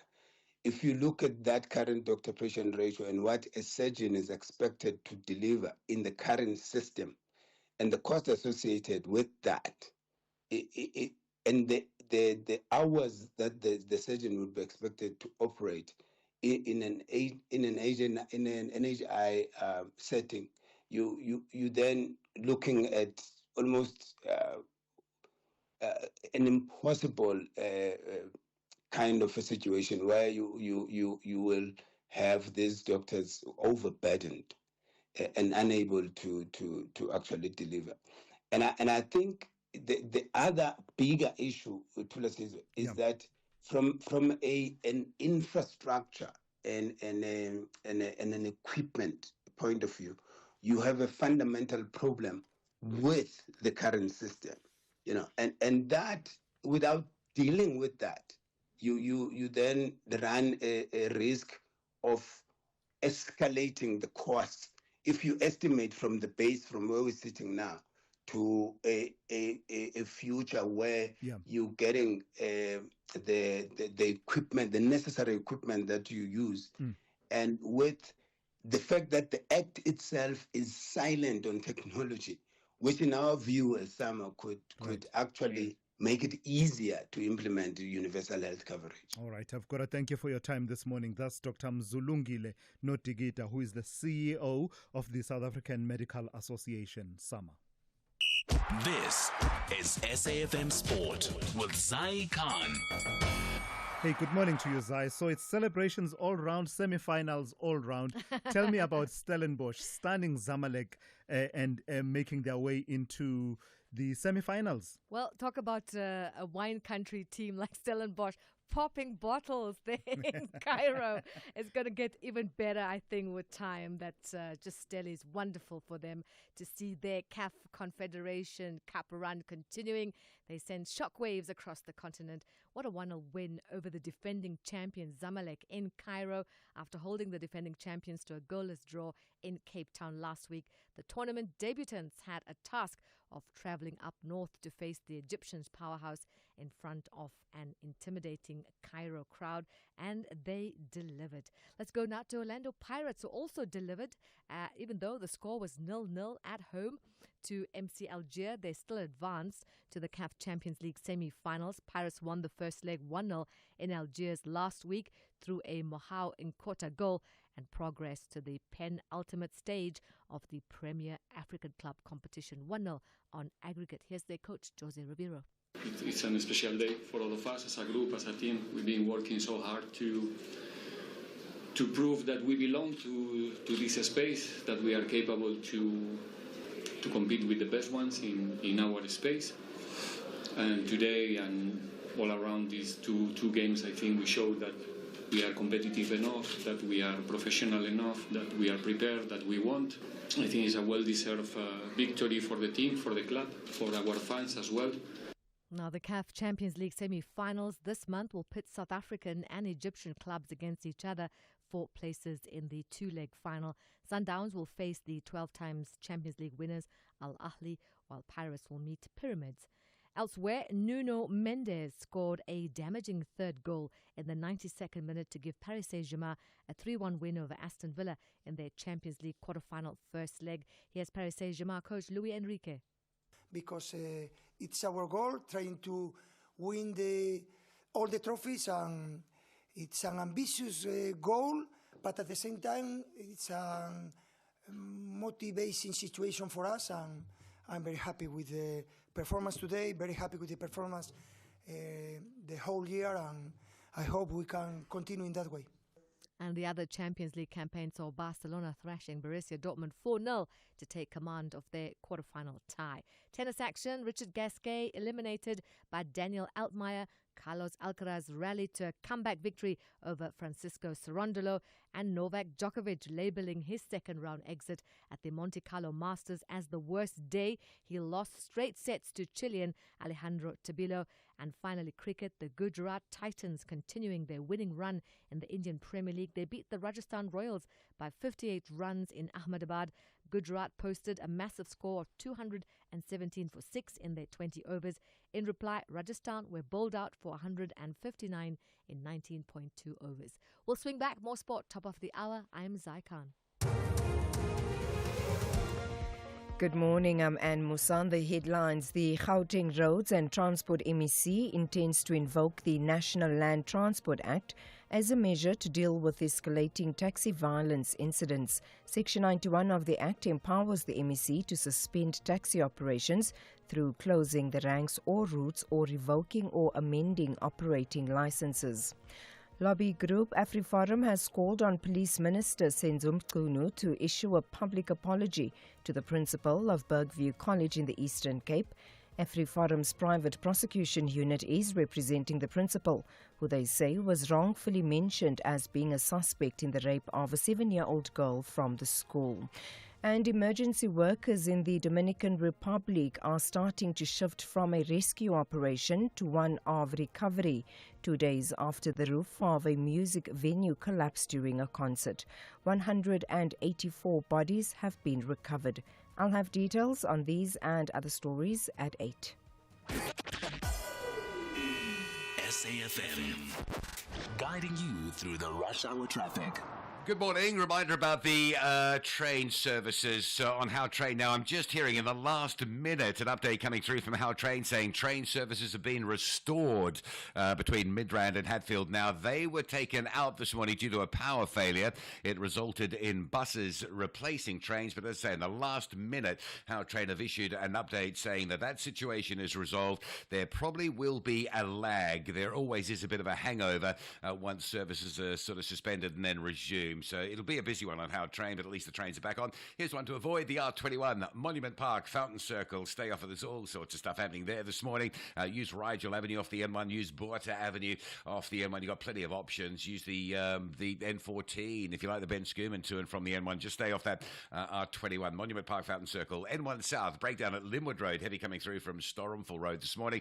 Joburg's N1 through Bayers Nordia past the crash at Malabongwe all the way to Rivonia Road is quite heavily backed up. A couple of crashes around Ashburton. The N3 going into Pietermaritzburg stays heavy from Linfield Park up to the Ashburton exit, and just a little bit beyond that, absolutely jam-packed this morning. Cape Town, a broken-down truck on the Coburg Road at Montague Drive. That's pushing traffic all the way back to Refinery, back along Bloberg Road, up towards sort of Wood Drive territory. So if you come out of Tableview this morning on your way through to Milnerton, just, you might want to elect to use an alternative route to avoid that one. And the earlier crash on the N2 inbound at Raupenberg, causing heavy delays from the airport side. There's also a breakdown at Hospital Bend to worry about as well. Rob Byrne, SAFM Traffic. Stay on top of all meaningful, top trending stories right here on SAFM. Leading the conversation. The Business Update on SAFM. At 27 minutes to 8, let's turn to Ndauling Lechela for the second report of the morning. Tell me about the Fed policy makers, Ndauling. You're saying that they remain concerned about the trajectory of inflation. That's right, Thulas. And it's actually being overshadowed by everything happening with Trump that investors somewhat forgot about the Fed's minutes. But of course, the minutes revealing that policymakers were nearly unanimous in their assessment that the U.S. economy faces risks of higher inflation and slower growth. At their March meeting, they favored a cautious approach due to uncertainty surrounding the economic outlook, particularly with the Trump administration's tariffs plans. Now, the policymakers saw risks to inflation as tilted to the upside and risks to employment as tilted to the downside. And this has been evident in some of the data we've seen with the labor market resilient. The economy added over 200,000 jobs in March. Inflation in the meantime in February is 2.8%. Are still not near the 2% target. Now, the consumer prices report for March will be released today, and economists are already pegging in an acceleration in prices, meaning that inflation could possibly move further from the target. Now, back to the minutes, some policymakers noted that the committee may face difficult trade-offs if inflation proved to be more persistent while the outlook for growth and employment weakened. So policymakers really seem to be worried about stagflation, which refers to the combination of high inflation, stagnant economic growth, and elevated unemployment. But despite those fears, the Fed says it'll stick to its guns, remaining data dependent. Economists, however, are concerned about this approach, saying in this environment, Powell and his team's reactionary approach may result in policymakers reacting too late. Yeah, I mean, tell me, in the airlines industry, what could go wrong? Why is Delta worried? I mean, it's not like we have trade wars that could potentially trigger a global recession, stricter immigration and things like that. Difficulties, just general, all around. Why is Delta worried? I think they're just being cautious, and I guess markets somewhat taking this to heart because the airline's performance generally serves as a parameter for the overall health of an economy, to us, and airline travel demand is also influenced by factors like economic growth, consumer spending, and business activity. Now, what they've done is they've somewhat pulled back the initial outlook forecast that they have given for the year due to the economic uncertainties caused by Trump's trade policies. I mean, after tariffs, all you hear is economic slowdown, all you hear is recession fears. So I guess that just, playing into what the forecast is looking like now. Now, the airline also projected a lower than expected profit for the current quarter, pointing to lower travel demand. Now, Delta says U.S. consumer and business confidence have weakened, with tariffs leading to higher inflation and slower economic growth. And this has clouded the airline industry's outlook. CEO Ed Bastian added that the lack of economic clarity makes it premature to provide an updated full-year outlook. Now, the slowdown in demand has led to U.S. airlines to reduce flights and capacity growth. Delta, one of those airlines, reducing its planned capacity growth in the second half of the year to flat from a year ago, and is actively managing costs and also just their capital expenditure to protect margins and cash flows. So they're basically preparing for the worst. Yeah. So on that note then, Ndauling, what kind of a day are we having in the market? How did they close yesterday and what do we expect today? So Asian markets in the green following global peers. This as Trump paused reciprocal tariffs, China not being spared though. And with that, we are seeing the Japanese Nikkei leading gains up 8.4%. Markets on that end are also digesting economic data. Inflation in China decelerating and fueling further disinflation fears. Meanwhile, in the U.S., sentiment recovering, investors awaiting another market-moving indicator, that being the U.S. inflation print out later today. And then coming back home, the JSE closing in the red yesterday as the tariff delay announcement happened after our markets closed. So we saw the all-share shed over 2%. The rand, however, recovering this morning. It's sitting at 19.30 to the dollar. Always right on the money. That's how Ntauleng Lechela. Look out for one more report from her, and that's coming up after 8:30 here on the Morning Brief. Last season's finalists, Masandawana, want to reach another final, but Amakosi believe their fans deserve a special ticket to the final. This is the Nedbank Cup semi-final contest. Yona. Catch Mamelodi Sundowns versus Kaizer Chiefs on Sunday, 13 April, live streaming on SABC Plus and SABC One at 5:30 p.m. Then on SABC radio stations at 6 p.m. Proudly brought to you by SABC Sport. For the love of the game. Thulasizwe Simelane on the Morning Brief. Weekdays, Monday to Friday, 6 to 9 a.m. All right, let's take one or two of your calls and your WhatsApp voice notes. Jacques is in KwaZulu-Natal. Good morning to you, Jacques. You want to respond and talk to me about the police minister and some of the regulations that he wants to introduce around the firearms and weapons that can be used by the private security industry. Yes, good morning to you and your team. What an excellent job. I wish you all were in Parliament and our politicians because at least we get things done, and even Kamdu doesn't forget to phone anybody back. So I'm very proud of you, and I'd like to say thank you so much. Shout out to Mduma Kubela. Yes, and if I see you all on the ballot, I'll definitely vote for you all. Go ahead, Jack. On a more serious note, the minister wants to take away certain firearms from the private security guards. That I think we can accept, as long as their entourage or their bodyguards don't have it as well. Because I think the citizens are more important than the politicians that we put into power. I think that's very, very understandable. We need to take that stance as the people of South Africa and as the citizens. I think we are more important than the politicians we elect, and they don't understand that power is given to them by the people, for the people, to the people. Yeah. And on the other note, in terms of the budget that the ANC Deputy President, as well as all the other ministers that have spoken on the ANC side, I didn't vote for the ANC, neither did I vote for the DA. I do run a business, and I know what that 0.5% is going to cost us this year, and what it's going to cost us, we mustn't forget next year as well, because it's only half this year and half next year. And I would say that if, according to their theory or their stance on the matter, if I didn't vote for either one of them, I don't think I should want to perform or participate in the 0.5% increase as well, because I mean they're taking a stance that really it's supposed to be a amicable solution, but a solution amongst all parties. Unfortunately for you, Jacques, you don't get to choose on that particular matter, no? I mean, I do believe that even if you were to say you're going on a boycott, you would find yourself in a spot of bother pretty soon with SARS. Okay, and to this is one the last note. Unfortunately, I'm not a farmer, so I can't get any exemptions from Trump as well. So I'm stuck here. Jacques, thank you for that. That's Jacques in KwaZulu-Natal talking there about just two issues that he was raising this morning. Let's speak to Itumeleng in Mahikeng. Good morning to you. You want to respond and react to the conversation we had with the South African Municipal Workers Union General Secretary. Yes, Thulasizwe, thank you. I wonder why the national office bearers and the general secretaries of some are so passionate about taking such matters to court, when real issues that are affecting workers are not being taken seriously by this office bearer.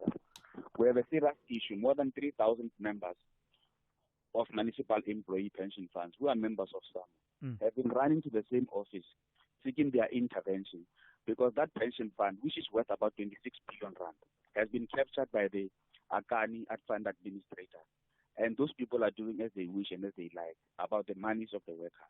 And every time we are approaching the national office bearers of SAM, we don't get help from them. We even went to an extent of getting a private attorney to help us fight this matter. Instead, the same people, the same general secretary was on radio this morning. They reported this attorney to the LPC, Legal Practice Council, for maladministration and stuff. They are fighting against us when we're trying to fight to recoup and get our money back. Yeah. I mean, the Municipal Employee Pension Fund, which is operating the local government fraternity, is robbing workers. And that fund has been swallowed by a Ghani administrator, fund administrators, who are supposed to be the administrators of the MEPS. They do as they like. Workers, when they are dead, they don't get their money. All right. And the beneficiaries are not getting their money. But we don't get joy from SAMU. But they are running to government, coming to Constitutional Court and the High Court, spending money of the same workers, fighting for workers to be represented in politics. We are not interested in becoming politicians. We are interested in becoming workers. So it's your sense that their energies are misdirected? Their priorities, in fact, are misdirected. And they are using our money to fight battles that we are not mandated them to. All right. I mean, that is not of our interest to run for political offices. We are workers who are earning salaries and we want to be public service. Let's do this. Let's do this. Let me ask you to stay on hold and let the team take your details, because the story you are talking about is a story that I'm aware of that has been bubbling under within the SAMU space. And I don't mind. Usually, we don't like to have the same guest join us on consecutive days, but I do believe that we can make exceptions to that preference, because this is a story that has been bubbling under and I've been aware of it. Let's see if we can get Itumeleng back on that, as well as get Dumsane Makakula or any of the leaders of SAMU to respond to these issues that have to do with the Municipal Employees Pension Fund.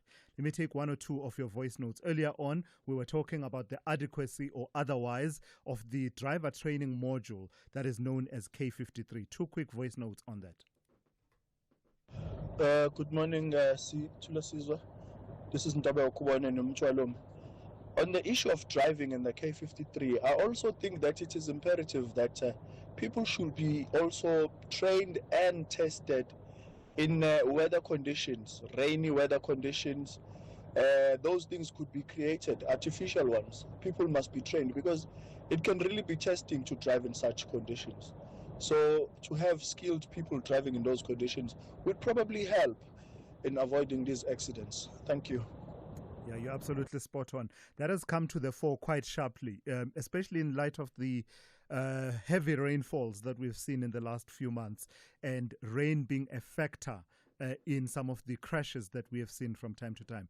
Absolutely spot on. And that's part of the weaknesses that some experts are identifying in the way that drivers are being trained. Not enough training in different driving conditions that will be encountered by the driver in real life.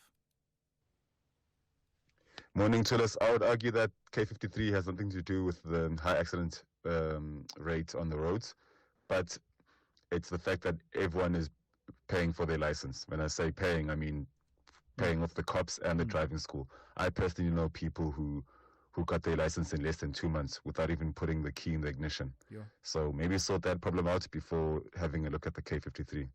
Thank you. Yeah. No, thank you for that. But you heard my guest earlier on saying that actually it's still possible. And I know the phenomenon of bribing and paying your way towards getting a driver's license has been one that has plagued the system for many, many years. But our guest was saying earlier on that actually it remains possible to pass without having paid a bribe, and says from his own experience that that's still possible. But you're absolutely right. That is a concern that continues to plague the system. Earlier on, I had a conversation with Spiwe Dlamini, who speaks on behalf of the SANDF, about those soldiers that we saw a few days ago in Matatiele, almost manning the picket lines alongside the police during a march demanding justice for that child that was raped in Matatiele. So here's what some of you have had to say about that conversation with the SANDF, who are saying there was no official deployment of troops there. Tulas, good morning to you. Please tell Dlamini there that these SANDF are very quick in abusing South African civilians, whereas they run like headless chickens or like dogs with tails between their legs when it comes to facing M23. Bye. How did I know that was going to come up? But on a serious note, though, concerns about abuse of citizens have cropped up. I wouldn't say that it's a common feature, but it has cropped up from time to time in pockets here and there, and it does remain an issue that the SANDF would need to attend to. That's why this incident, as much as there's no claim that people were physically abused or anything like that, the SANDF, it's imperative on them to instill their discipline You are there on a specific mandate. What have you got to do with policing a march when the SAPS is there? Good morning, Thulasizwe. It's Innocent. You see, that's the problem with our law enforcement, gentlemen and ladies. They always find themselves in wrong places at the wrong time. Like from this march, there'll be videos emerging of them dancing and singing. Like it's like they don't represent a particular force of the country that protects the country. Yeah, discipline, I guess, is really what it is. Discipline as well as conscientiousness about what it is that you are doing, understanding your mandate and where you draw authority from as a member of the SANDF and how it fits in with everything else. And the same applies for police, for everyone else, that if I understand where I draw my authority from and I'm conscious about that, I'm unlikely to exceed the bounds of what it is that I'm allowed to do. And I will know that there's consequence management. Let me take a call from Janusz in Cape Town. Janusz, good morning. What do you want to say about SARS and tax collection this morning? Yes, we know that SARS receives billions of rand, I think, for the improvement of the tax collection. Yes. And actually it's working, because like, for instance, many of us, like myself as well, I received the information letter from them. There actually was something wrong in 2009 of my taxes, which I know that I paid because when you've got a business with the government, every year you're supposed to give the special certificate, to make sure that you are clean and nothing is outstanding. And suddenly now they found out that 2009 there were some irregularities, and they trying to squeeze me and to pay the money. 2009. When you've got a business, you're supposed to keep your documentation for 5-6 years. But now, how you can prove it, how they can prove it. But they usually put the amount of money and you struggle. And not only me, because many of other friends as well from the business also, they also saying 2008, 2009. So I wonder whether are also doing the same passion to other people, like big companies, especially those who are stealing the money and corrupted money. Yeah. So I wonder what's going on. Yeah. Janusz, thank you for that. I did raise that question when I spoke to the SARS commissioner, I think about a week ago, when we were talking about them collecting far more than they had anticipated, as well as the measures that they are taking to ensure that they collect even more, because the argument from SARS is that there's no need for a VAT increase when actually you can enhance the efficacy and ability of SARS to collect taxes, with the result that you saw them collecting, I think it's close to 9 billion rand more than they were supposed to. So if you can check that broadcast from a few days ago, about a week ago, where the SARS commissioner answered that question of whether or not they are focusing on small and medium enterprises without the same, concomitant attention being paid to bigger taxpayers, particularly companies. SAFM, guiding you through the rush hour traffic. We start with an update on how the train service sorting itself out after an earlier power supply problem which prevented trains running Hatfield through Midrand. That has been resolved and the trains are back on the tracks, although they're probably playing a bit of catch-up game, so there may be some residual delays, but the trains are running again. Monument Park through to Fountain Circle R21 avoid this morning. There's some really serious backlogging going on either towards Fountain Circle or towards the N1 highway. You got options like Rigel Avenue, Borta Avenue, N14. You got lots of options to avoid the R21 and avoid major delays through that area. Joburg crash, Mike 1 North at Sandton's Grayston Drive. So what you've got this morning is Boyson's through to sort of Empire Road. That's your normal clogger of peak time traffic moving up into the Crown and beyond that through Braamfontein. And then shortly thereafter, by about the time you get into Parktown, it's all the way through to the crash at Grayston Drive. The N12 coming through to Atlas Road, an earlier collision there, still causing some delays from Benoni on your way through to Boksburg. Now, a major delay alert if you're leaving Durban on your way to Pietermaritzburg. Earlier roadworks north of Ashburton seem to be lifted, but there's a multi-truck crash before Ashburton, so very heavy backlogging from Linfield Park as you make your way up. There's a big queue of traffic on the R103, the alternative route, so a lot of traffic coming off at probably Linfield or Ashburton and being diverted up the R103 road up through Polly Short, so heavy on the highway and the side road as well. Cape Town stationary truck this morning on Kuberg Road at Montague Drive, still causing big backlogs out of Tableview past the refinery. Crash on your way to the airport on the N2 at Robert Sobukwe, that's slow from Langa, and a crash on your way inbound at Rappenberg, and a broken down vehicle at Hospital Bend. The N2 inbound is heavy from just after the airport. Rob Byrne, SAFM Traffic. The Bavarians want to display quality play to emphasize why they are called FC Hollywood. But BVB is courageous to cement a decent spot in the top half. It's all or nothing. This is the Bundesliga. Football as it's meant to be. Catch one of the world's greatest football derbies. The Klassiker. FC Bayern München versus Borussia Dortmund. This Saturday, 12 April at 6:30 p.m. Streaming live on SABC Plus and SABC Sport on TTT Channel 4. Proudly brought to you by SABC Sport. For the love of the game. When last did you shop around for a real deal on your car insurance? Switch to Outsurance and you could save big every month. Gordon, a 44-year-old man, is a real Outsurance client who saves a mind-boggling 2,794 Rand a month on his 2019 Ford Everest 2-liter automatic. Isn't it time you got the real deal? Don't pay more. Switch and save today. SMS out to 30754. That's out to 30754. With Outsurance, you always get something out. A licensed insurer and FSP. T's and C's online. Thulasizwe Simelane on SAFM.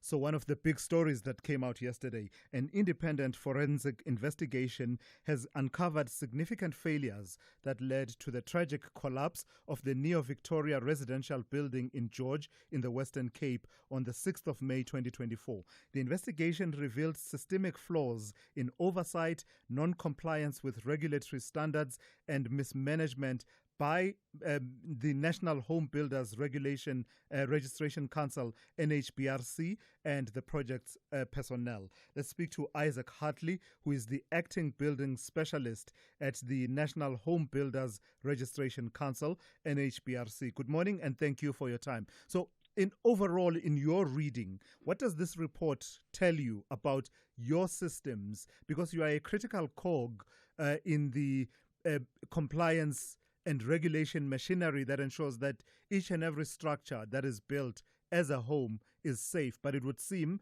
in this instance there were widespread systemic failures. Good morning, Mr. Simelane, and good morning to the listeners. Yes, you are correct. These systematic failures are due to negligence and oversight of the law.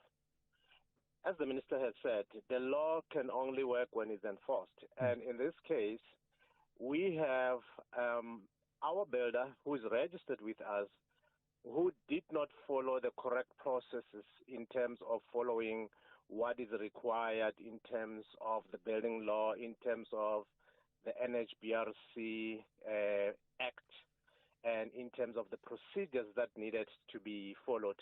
It became a huge oversight of the builder or the developer who's registered with us, who was supposed to follow those processes. So this led to the incident that we currently had, that we lost, lives in terms of negligence. How much responsibility do you take, though, as the NHBRC? Because that's one side of the equation. The builder, developer, not following procedure, but that's why you are there, to safeguard and ensure that there's oversight. And the report says that failed as well. It is true. As NHBRC, we need to take decisive steps in terms of dealing with such matters. One of them, as the minister has said, is the disciplinary action that needs to be done.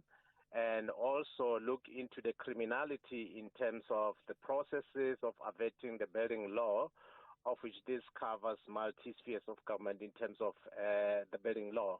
But as NHBRC, we have already taken some steps in terms of suspending some of the officials that are involved in the enrollment process, in terms of the builder being not following the correct regulation. And also what we did is to try and mitigate in terms of what do we do with our inspectors, our team that we have. So we have already started a process of professionalizing our team, our technical team, and as it is required in terms of the building law, that people working on construction, doing the planning and the designing of houses need to register with professional bodies. So we are registering our inspectors, and we have categories, as the minister has said, that due to the experience of inspector, he needs to be allocated based on his level of technical competence. So we are working on all those simultaneously, also looking at the bill that the president has signed, of which it was signed this year, but it will help us as a tool to tighten whatever aspects that needed to be tightened in order to make sure that the community of South Africa is safe, and NSBRC is delivering safe housing, as our mandate is to protect the interest of the housing consumer. Well, right now it's very hard to feel protected by you, especially in light of one of the findings. There were many findings that related to the NHBRC, but one that made me sort of sit up and my eyes popped was one about the lack of competency of some of the inspectors. That is a really worrying aspect. How do we even begin? I hear the fixes that you are saying will be introduced, but how did we even get here? How did we have people who are not who don't have that competency that's required serving as inspectors? This could be one of the process of recruitment that we had, and in terms of dealing with the aspect of technical competency. As an NHBRC, we are mandated to continuously train our staff. Now, this came as part of doing continuous training and, assisting home builders in terms of training themselves, because it's not only our inspectors that we need to make competent. Our builders also, as our stakeholders, we needed to make sure that they are competent. Now, this was due to the shortcomings in terms of interpreting the processes of registering a builder who's not capable of building a particular building and yet enrolling such a building. It becomes a huge oversight, and this has led to the tarnish of the NHBRC image. Not only that, not just tarnishing your image, you do realize that the framed in the way that they have been framed, these findings potentially open you up to litigation, and you could face civil claims at the very least. We're quite aware, hence we allow law enforcement to work on those processes without hindrances, and we are hereby to cooperate in terms of attending to this issue so that we can become a better institute where people can have confidence in working with the NHBRC. So for those matters, we will work with all law enforcement in order to deal with what needed to be done. In the same time, our processes of engaging with technical bodies in terms of upskilling, giving confidence to the whole South Africa in terms of the competency of our inspectors is already underway. All right. That started a year ago. All right, let's leave it there for this morning. Thank you for your time. That's Isaac Hartley. He's the acting building specialist at the National Home Builders Registration Council. Let's check in now with N. Musa with the latest news.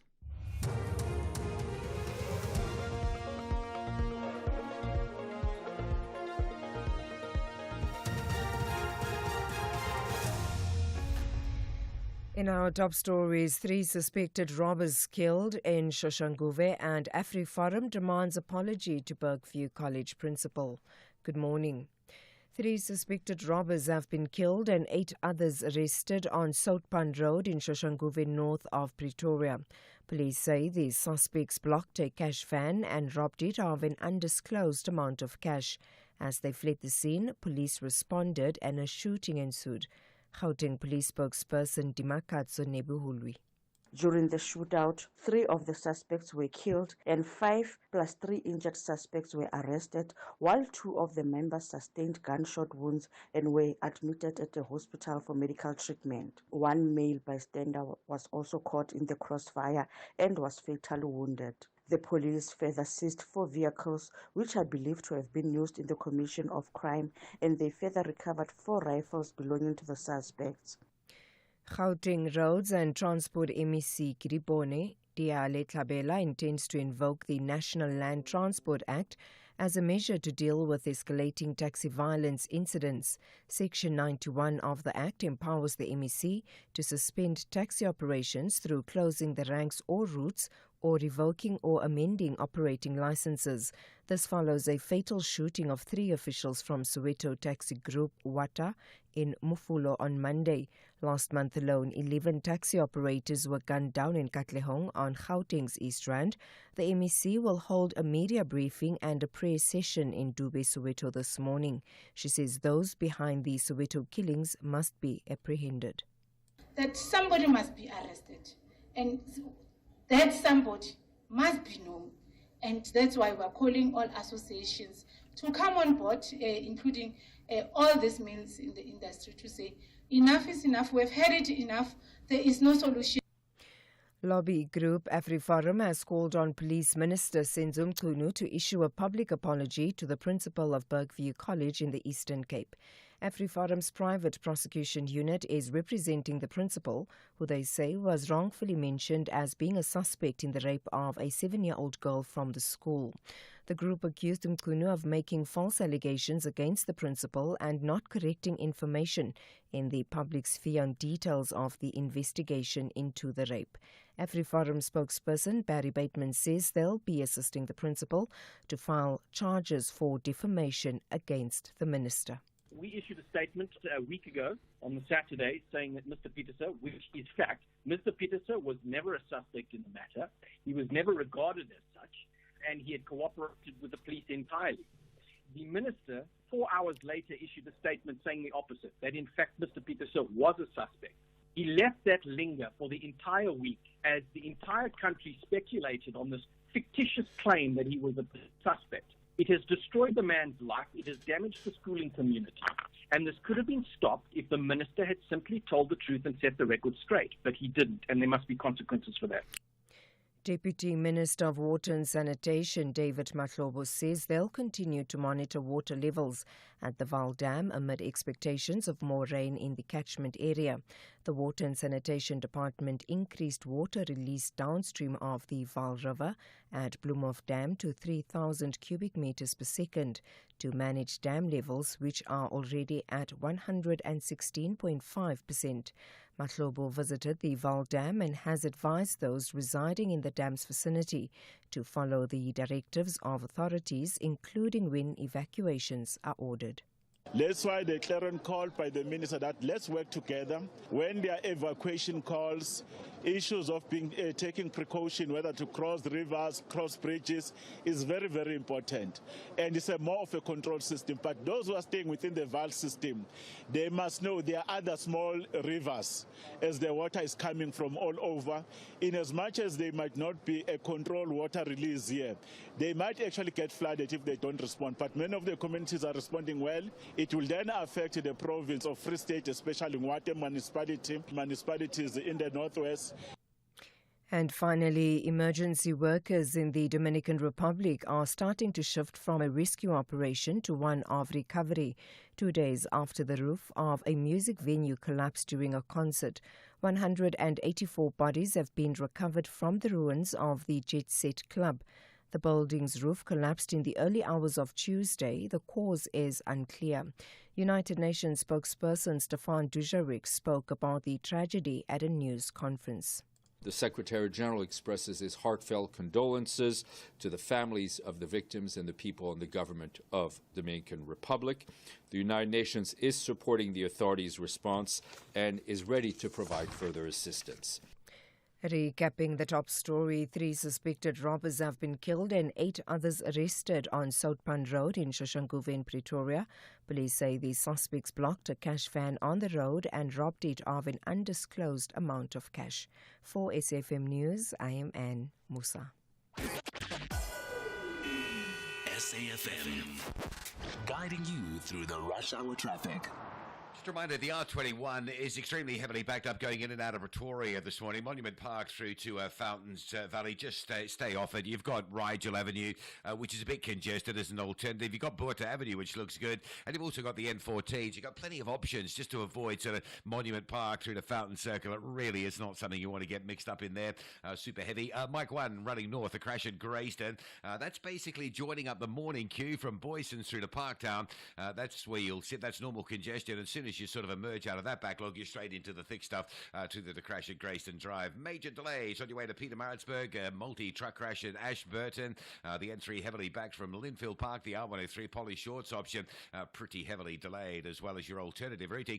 Cape Town stationary tanker still with us on the Coburg Road, inbound at Montague Drive. Very heavy out of that side of Tableview this morning. Crash on your way to the airport on the N2 at Robert Sobukwe, pushing queues back towards the Lunga area. And the N2 inbound is heavy as well. A crash at Rappenberg Road, and then a broken down vehicle at Hospital Bend. The N2 coming in is bad from just after the airport all the way through to the Hospital Bend area. Rob Byrne, SAFM Traffic. A very good morning to you. In your SFM sports headlines, it's rugby. The Springbok women are gearing up for Spain, and this is after a tough French test.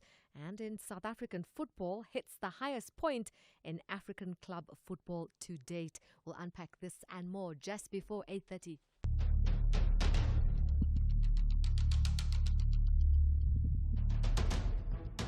The Morning Brief with Thulasizwe Simelane. Weekdays, Monday to Friday, 6 to 9 a.m. The Morning Brief with Thulasizwe Simelane. Weekdays, Monday to Friday, 6 to 9 a.m. Hey, good morning. We are into the third hour of the Morning Brief on this Thursday. I'm Thulasizwe Simelane. It is great to be in your company. So the conversation has been flowing down quite a number of streams this morning. We've been reflecting quite a bit about the outcome from the Constitutional Court, which basically has removed that exemption from the right to stand for political office in a political party that had applied to municipal officials without exception. So people who work as civil servants at municipal level being barred from standing for political office in their political parties. That's gone now. That's out of the window. The only remaining restriction applies to those employees who are either municipal managers or senior managers reporting directly to the municipal or city manager. So everyone else below that level can now stand and become general secretary, treasurer, etc. of their political party, because in weighing up the balance, the Constitutional Court found that there's no need for that kind of restriction on the political rights of those workers. You may want to weigh in on that. You may want to talk to me about the conversation we had earlier on about the members of the South African National Defence Force who were seen in pictures in Matatiele during a march against gender-based violence, standing shoulder to shoulder with police officers who were monitoring a march there in Matatiele. We now know from the SANDF that that was not sanctioned. It was not in terms of any deployment. You and I know that the deployment of the SANDF to support the SAPS follows a particularly strict process. So those are some of the issues and topics on the table. Feel free to raise these and others. The number to dial 086 000 2032, as well as your WhatsApp voice notes on 061 410 4107. But in a moment, I'm in conversation with the Minister of Human Settlements, that's Thembi Simelane. We'll be talking about that report into the George building collapse. What is your money doing right now? Is it lazing around in that other account because you're not sure where to move it for premium growth? Well, let's make it work hard in a Standard Bank Money Market Select investment account, where we'll grow it with a nominal interest of up to 7.9% on a minimum deposit of 100,000 Rand. Plus, you get access to your funds anytime. Open yours online or on our app today. Standard Bank is an authorized FSP and registered credit provider. T's and C's apply.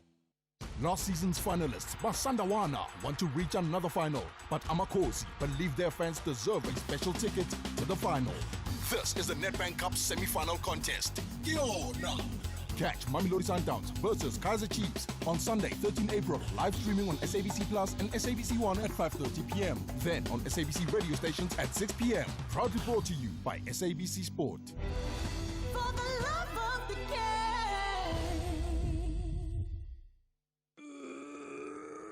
Honey, what are you doing? I'm stretching for tonight. I thought you're not dancing at bachelorette parties anymore. Baby, we need the money to put Johnny through matriek mos. And what's the police uniform for? The clients feel safer when I wear it. No, man, just sell your bucky to We Buy Cars. They give the best prices and they pay you within minutes. Okay, but can I just go and dance one more time, please? You know how much I love it. No, the buyer's already on his way here. Wow, okay. Strapped for cash? Just sell your vehicle to We Buy Cars. The easiest way to sell your car by far. Across South Africa, online and on radio. SAFM, let's talk. 13 minutes after 8, let's turn to this story. An independent forensic investigation has uncovered significant failures that led to the tragic collapse of the Neo-Victoria residential building in George in the Western Cape on the 6th of May last year. As you heard in the last hour, the investigation revealed systemic flaws in oversight, non-compliance with regulatory standards, and mismanagement by the National Home Builders Registration Council, NHBRC, as well as the project's personnel. Let's welcome into the conversation Minister of Human Settlements, Thulasizwe Simelane. Good morning to you, Minister. Thank you for your time. So we're saying there was non-compliance with various regulatory processes. In essence, what happened here? In what way did this non-compliance manifest itself such that it led to the tragic death of 34 construction workers? Well, there are various stages, and good morning to Thulasizwe and the listeners. There are various stages which ensures compliance and to avoid such instances happening. So the first misnomer here was a commencement of a building before its enrollment process has happened. Meaning, at the conclusion of the municipal process of approval of the building plan, there was already construction on site.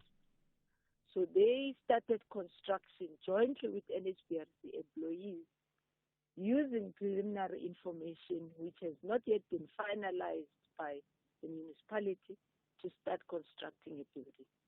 So secondly, in our enrollment process, after the municipality would have concluded, if things were done right, you then need to enroll who's your technical manager, what are their experience, what is their qualification. And that process was overlooked as well. It's very rigorous in nature. Because remember, you are supposed to be looking over a complex building, which is multi-story. You need to be able to showcase the process. But the financial assessment of the company as well was overlooked by our enrollment process. Why do you do that? It's to avoid that you start a building and you don't have money to conclude it, which has happened in most instances in towns. Buildings start, comment. So we do a financial assessment as well into the company and its books. And that step was overlooked, including the attachment of the inspectors who are now supposed periodically from the employees and ourselves at NHBRC, there are guidelines on who must be qualified to what level to inspect a building of what complexity. They were found wanting, their qualifications were not equal to the task that was registered. Remember, the building was registered as a single story before. So its change and improvement into a multiple story also did not follow the processes. So all these gaps actually necessitated that even employees are not formally and properly qualified as well, besides the general labor, of course, that would have been working in the building, who were also not registered, who some of them are not even. So it sounds like a systemic-wide weakness, Minister, and I'm wondering if this could happen and you could have this perfect storm in this one project. What does it tell us about the regulatory system across the country? Every day you're seeing structures going up. There are homes being built by people, double-story, triple-story, multiple-story, big projects. It has people worried now. It has me worried at least that this could be We happening should be across worried. the country. We should be worried, but that there's one gain which we had as a country as well in the system. You will recall that President Ramaphosa assented to the Housing Consumer Bill in January this year, which also clearly articulates what needs to happen.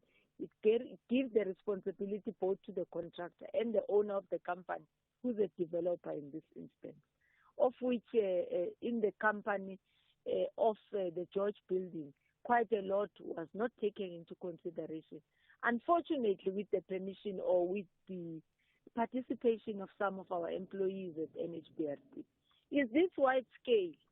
Not necessarily, Thulasizwe, because after the collapse of the George building, the first thing that our council did and its board was to go through all our registrations that we have in the country and ensure that there's compliance, but also even check if this company is registered for any other work so that we could look into it closely as well. And then we are now putting into the new law and enacting it. The report, for example, indicates that some of our IT systems are outdated. They even allow Thulasizwe to do the work that can be supposed to do. In some instances, officials were exchanging their logins or knowing the login for the other person. And in this instance, somebody who is less junior or approved this building when the other official was on leave, which actually on itself amounts to fraud. So we have had a series of what the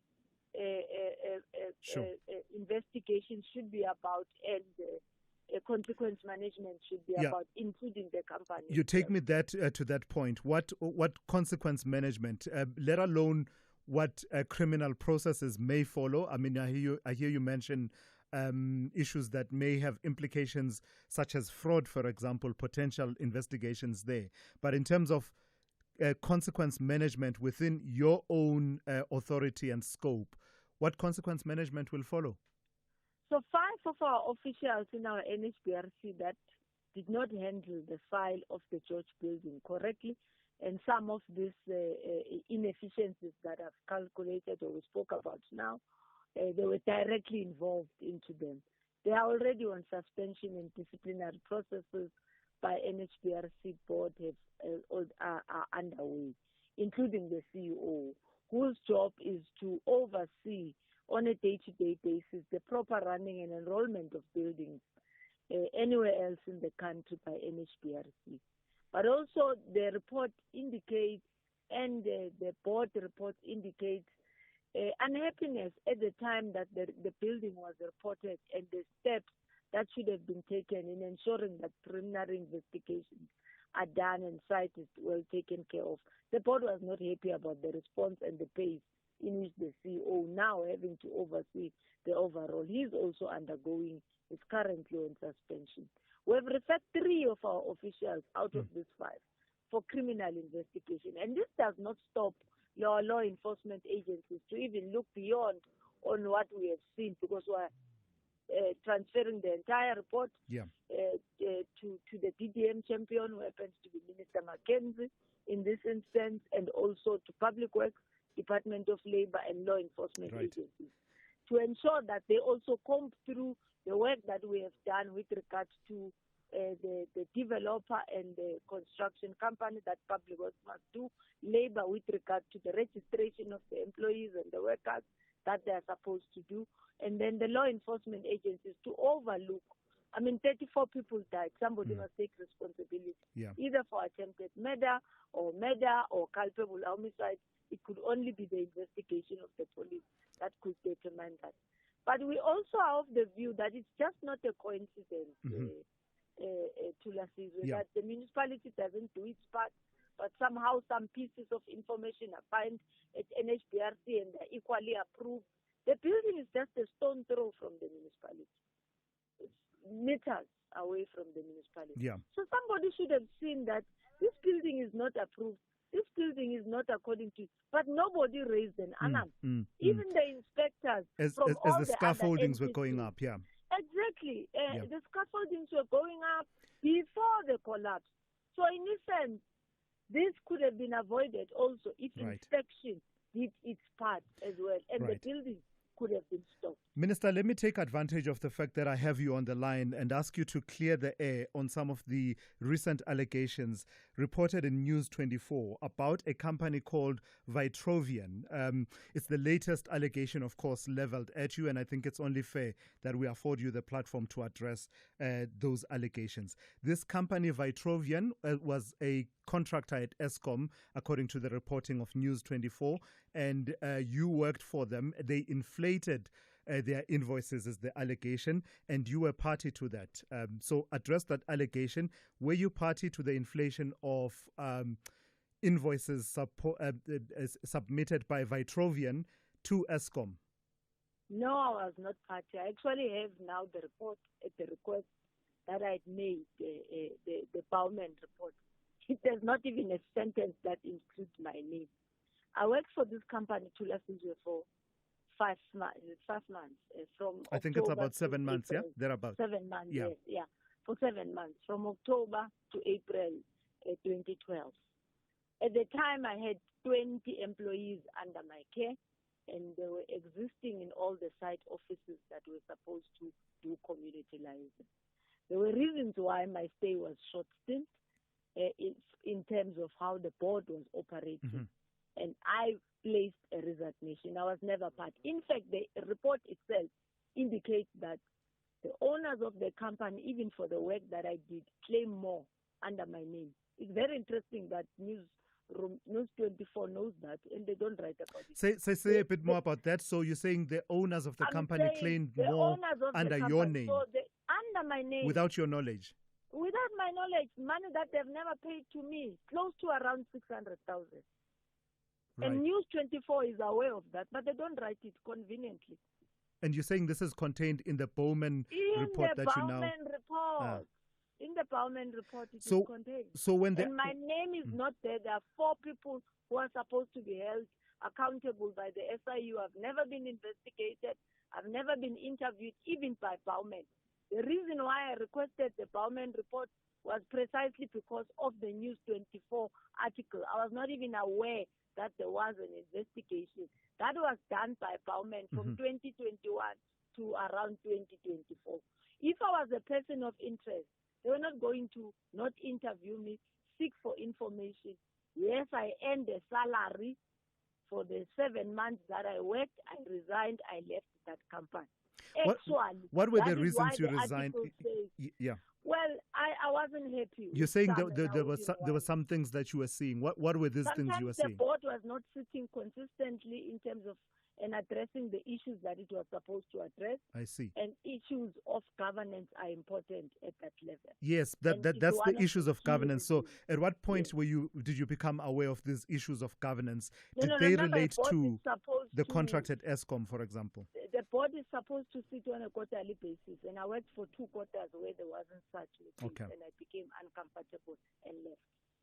So when they say that the very first invoice that was part of this systematic overcharging of Eskom was signed by yourself, are they making up a story? I actually challenged the overcharging because the overcharging started around 2015 to last 2018.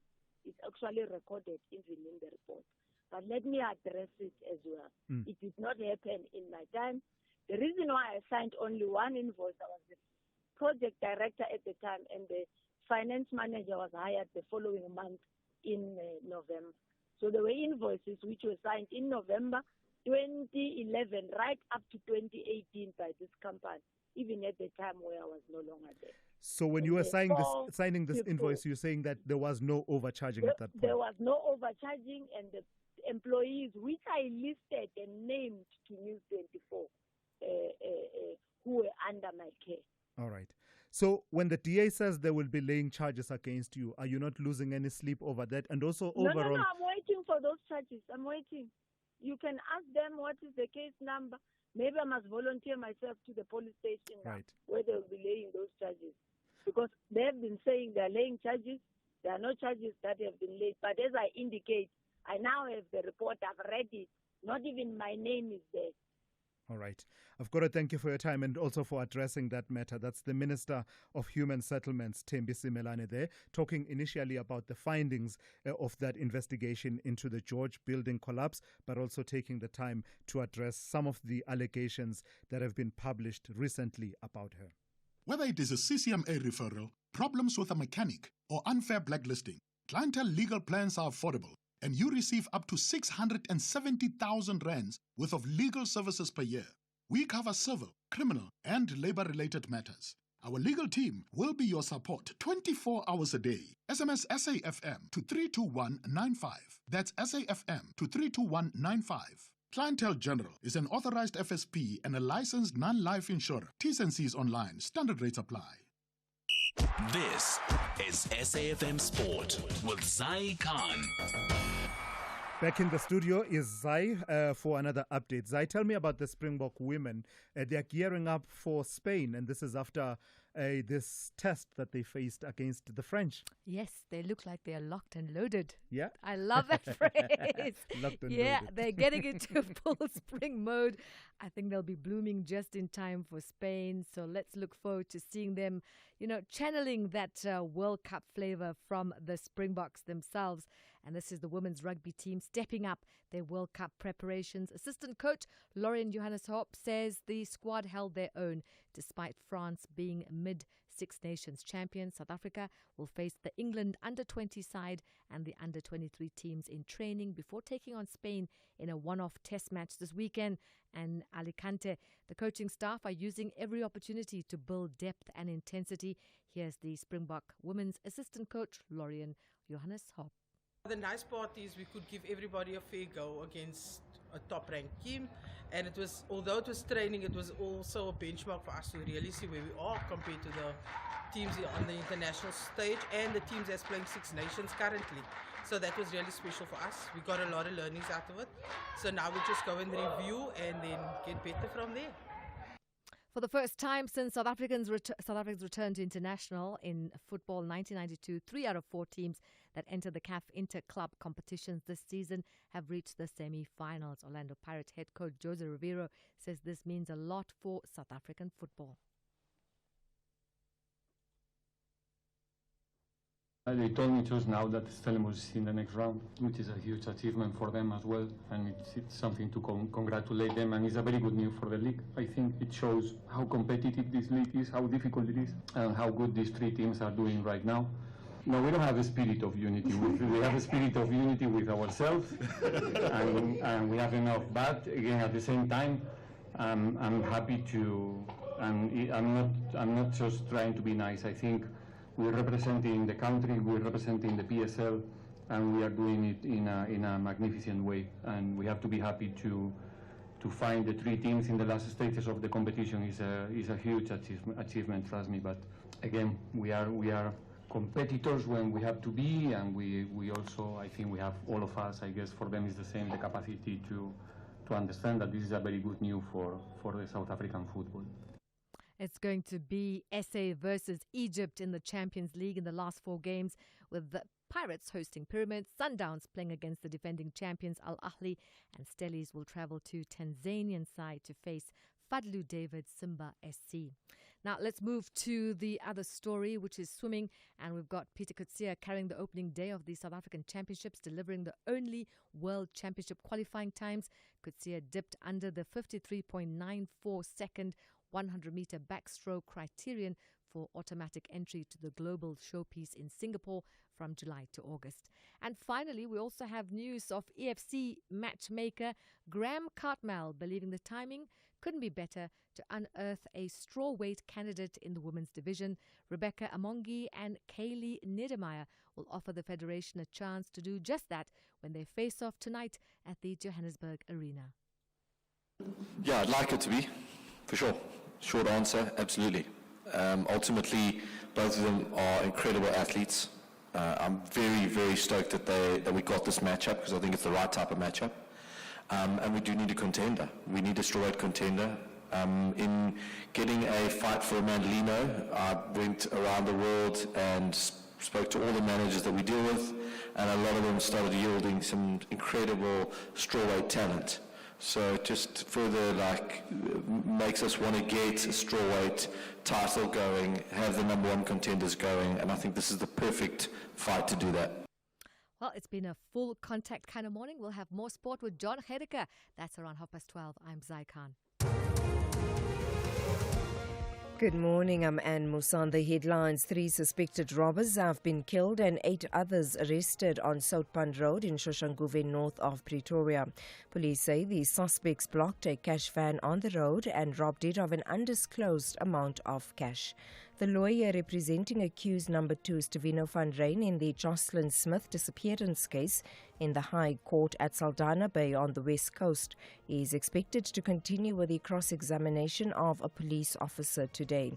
And chairperson of the National Home Builders Registration Council, Noxolo Kivitz, says those who lost their loved ones during the George building collapse in the Western Cape are yet to receive justice. I'll have details on these and other stories at 9.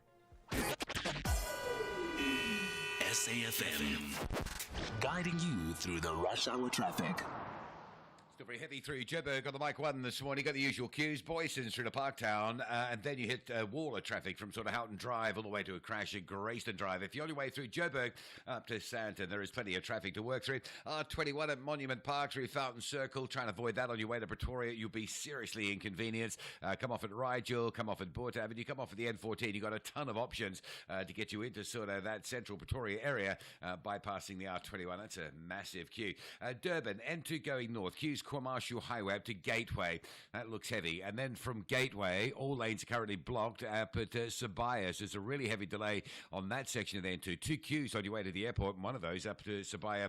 All lanes currently closed. All lanes closed on the N3 at Ashburton. Going into Pietermaritzburg, that is a big truck crash this morning. Traffic all the way back through to Umlas Road.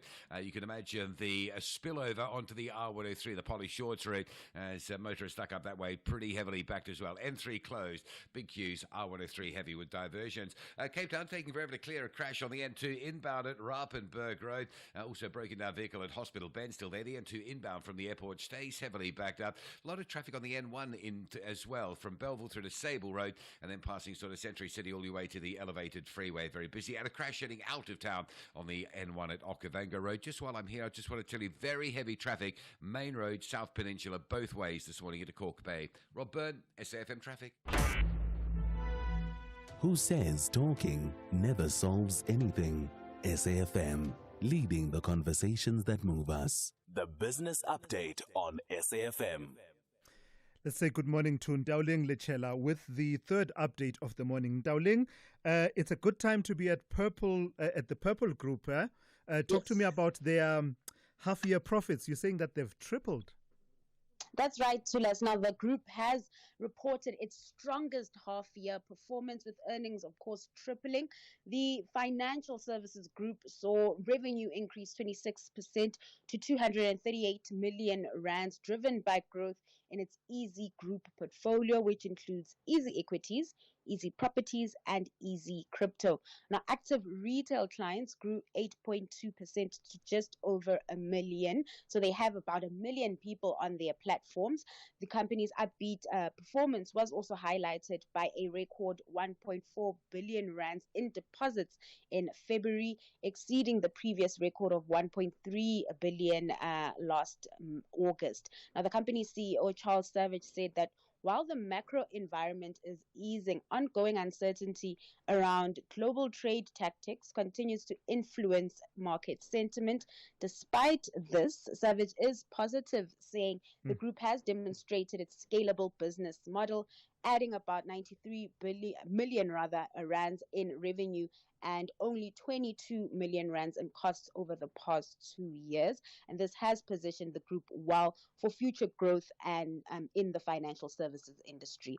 Your next story is one that critics of the Bretton Woods institutions will not want to hear, particularly those who criticize its relationship with the African continent. Tell me about the IMF's expectations around funding requests from the continent. So the group says they're bracing for an influx of funding support requests from African nations due to President Trump's aid cuts as well as the tariffs. Now, the institution says the continent's economies are already feeling the pinch, with African euro bonds taking a hit and bond yields surging in countries like Nigeria, Kenya, and here at home in South Africa. This initially driven by the sell-off we saw in equity markets and currencies, widening the premium investors' demand over U.S. treasuries to hold African instruments. Now, while there's a pause, the escalation of Trump's duties to include nations on the continent has had a big impact, particularly given that sub-Saharan African countries exported $29 billion worth of goods to the U.S. in 2023. Now, the U.S. freeze on U.S. aid earlier this year has further reduced options for African nations. In response, the IMF has boosted its resources to aid low-income countries.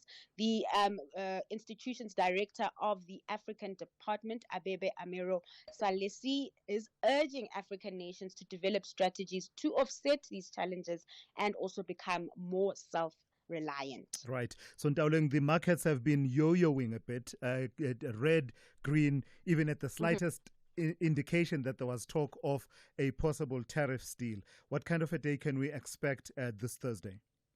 So local markets likely to open in the green this morning, Thulas, as the global relief or cautious rally ensues. Some company news today, Anglo updating markets on the sale of its steel coal making units, and Life Healthcare out with a trading market. So traders will be digesting that. Then on the currency front, the rand on a stronger footing following its emerging market currency peers. This as sentiment somewhat improves. It's trading at 19.26 to the dollar this hour.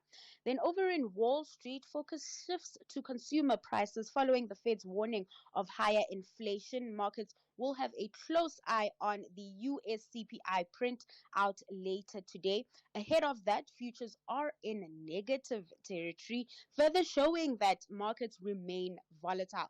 And lastly, in Asia, trade on that front is in the green, and markets on track to close the day off in positive territory, with investors cheering the tariff pause. All right, thank you for that. That's Ntauleng Lechela there. She's kept you updated on business, economics, as well as the markets over the last 3 hours here on the Morning Brief. It was fast, easy, and he gave me the best quote.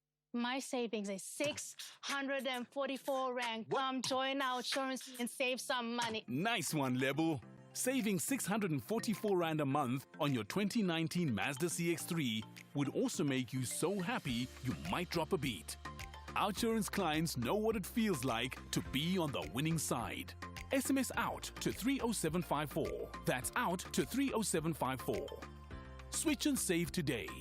Outsurance is always looking for ways to save you money. They are also committed to settling valid claims fairly and quickly. No hassles. You know your claim is going to be taken care of and you've got support along the journey. SMS out to 30754. That's out to 30754. With Outsurance, you always get something out. A licensed insurer and FSP. T's and C's online. The Saints are pumped up to fight even harder in search of 3 points on home ground. And Smallbone has scored his first Premier League goal. Liverpool stood like statues. Meanwhile, the Villains are chasing a win to secure a decent top half spot. Tielemans to Rashford. Rashford fires it in. Oh, it's got in! It's turned over by Marco Asensio again. 2 from him, 2 for Aston Villa, and 3 points surely. This is the Premier League. Experience a thrilling encounter between Southampton FC and Aston Villa FC on Saturday, 12 April at 3:30 p.m. live on S3. Also available at your fingertips on SABC Plus. Proudly brought to you by SABC Sport. For the love of the game. EFC is live this Thursday. From the wilds of Reunion Island and the ancient lands of Zimbabwe, 2 raging bulls meet for a heavyweight title clash as Elvis Moyo takes on Anthony Morrell. Plus Fahis Jacobs and Sibusiso Sovendile fight for bantamweight gold. EFC 122, live from the World Sports Betting Arena. Watch it on SABC Sport Channel on DTT Channel 4 from 7 p.m. Brought to you by SABC Sport.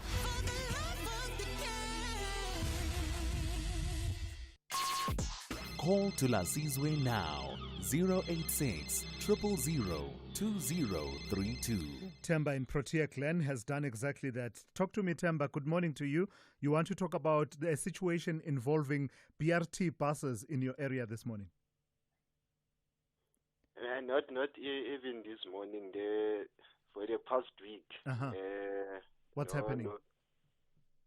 I don't know. Maybe it's a communication breakdown between the Kenignan and the taxi and the taxi hawkers.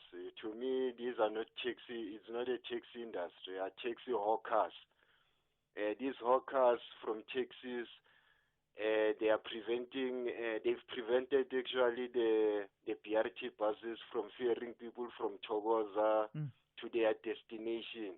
Naledi, Mrafe, Protea Glen. There are no buses that are operating for the whole week. While the taxi hawkers they are working, they are operating, and I found it very strange. I understand why do they spoil these taxi hawkers from bullying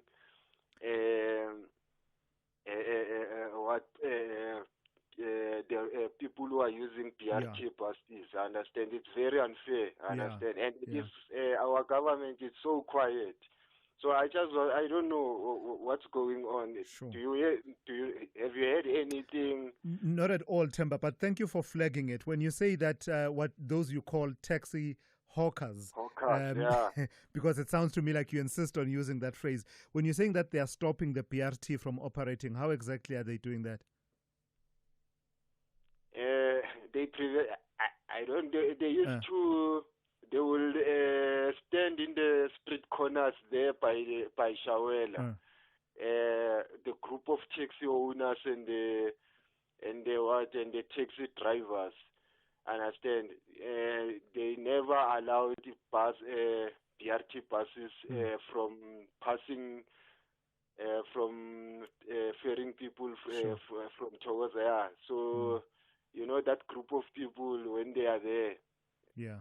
They are carrying guns. Yeah. But no police. Police they don't even do any. They don't go there and arrest them. Yeah. Understand? Right, We are living in a country that spoiled.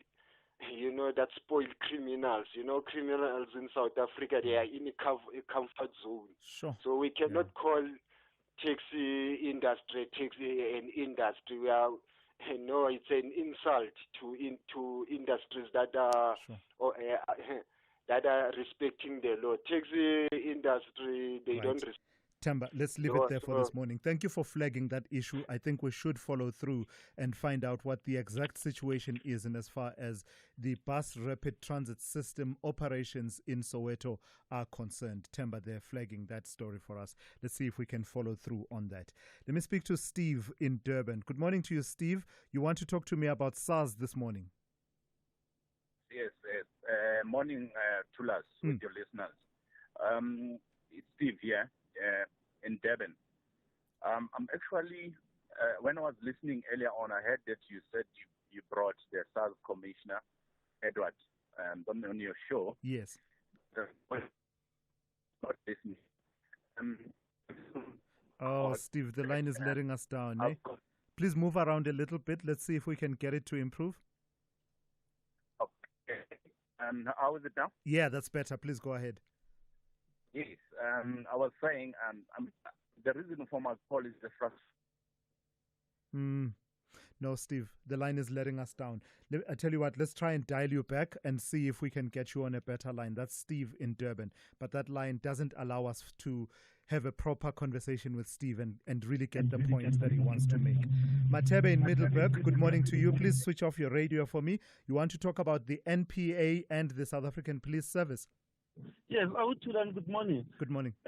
Yes, can you maybe if you can get someone from the SAPS concerning their budget of how much are they spending on the unlawful detention? The reason why I'm saying this is that they must tell us the figures. Are they increasing with the unlawful detention payments, or are they decreasing? Because of each and every day when you go to court, you'll hear the detainees that they are having 3 days in custody. They never appeared before a presiding officer. Yeah. And at the end of the day, there's going to be a lawsuit against the minister. Yes. As even yesterday, I won't mention a court or for which jurisdiction. There were 3 guys.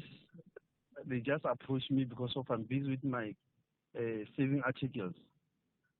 They said, no, my guy, can you please just help us? We've been here since from Monday. We never even appeared before a magistrate. Then I went to the SAPS, the court order. I inquired from the court order. Yeah. Why is this guy still in custody?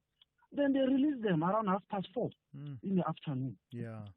No, it's a big industry, the litigation, and unfortunately, let me call it an industry for lack of a better word, but it's spawned by those kinds of activities that you're talking about. Those figures, Wenamatebe, I believe you would find them in the report of the Auditor General. It's one of the big expenditure items, litigation against the SAPS for unlawful arrest and detention. It's massive.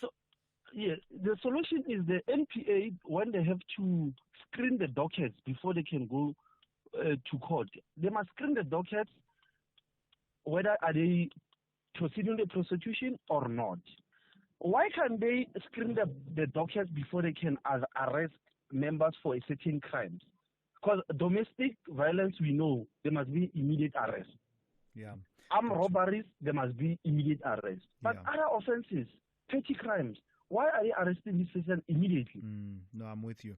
Matebe, thank you for that. Thank you for flagging that story. That's Matebe in Middleburg. Talking about something that if you check the reports of the Auditor General, you will see that figure there. It is concerning because it's quite a lot of money that we spend in settling claims when police have gone and just picked up someone. Sometimes it's a bit under pressure when the public wants to see an arrest, and that's partly why you hear the police saying, we are not going to make an arrest for the sake of making an arrest because of these experiences where they've been taken to task, and you and I end up footing that bill for unlawful actions. SAFM, guiding you through the rush hour traffic. Good morning. Still worth avoiding the R21 going into Pretoria between Monument Park and Fountain Circle. There's some very heavy backlogging going on there. Also, Solomon Mshlangu heading from the N1 Highway Bridge through Delmas Road around to Rubenstein. That's heading east on Solomon Mshlangu. You might want to choose to avoid that one as well. Joburg, some heavy pressure on the Mike 1. The earlier crash at Grayson's being cleared, but there's some delays from Parktown making your way through Melrose up into Santon. The N3 North is pretty heavy from Heldenace into Galuli's interchange territory, and a breakdown on the N1 before you get to Buccleuch interchange. They're coming through from Ravonia. They're quite slow as well. One lane has been opened at Ashburton around a truck crash scene on your way to Pietermaritzburg. It's a very heavy backlog, almost to Camperdown is the extent of that. The road was closed. Everything was backed up, and now you're just squeezing into a single lane to get past there. You can imagine high volume of trucks on a Thursday going that way. Massive delays. Camperdown through Ashburton might still be a good idea to just travel later once that scene has been completely cleared. There's also some heavy traffic heading north on the N2 queues through Kumashu up towards Gateway, and then from Gateway straight up into Sabaya. Crash scene there causing some heavy backlogging as well. Cape Town collision on the N2 inbound at Rappenberg Road. It's been there all morning. The vehicle's off the road, but there's EMS guys and plenty to look at. So inbound from Robert Sebukwe just after the airport, it's heavy. N1 inbound from Plattercliff Hill to Sable Road's heavy, then through Cooper, get a change towards the city centre, really busy. It's just worth noting as well as you come into the city, the Queen Anne cruise ship. It's a massive cruise ship. It's docked in the harbour this morning, so there'll be a bit of onlooking, and of course I think 3,000 passengers and probably a load of crew will be making their way to Cape Town today, so just a forecast of heavy traffic around the central Cape Town area because of that arrival. Rob Byrne, SAFM Traffic.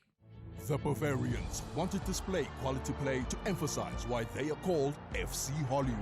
But BVB is courageous to cement a decent spot in the top half. It's all or nothing. This is the Bundesliga. Football as it's meant to be. Catch one of the world's greatest football derbies. The Klassiker. FC Bayern München versus Borussia Dortmund. This Saturday, 12 April at 6:30 p.m. Streaming live on SABC Plus and SABC Sport on TTT Channel 4. Proudly brought to you by SABC Sport. For the love of the game.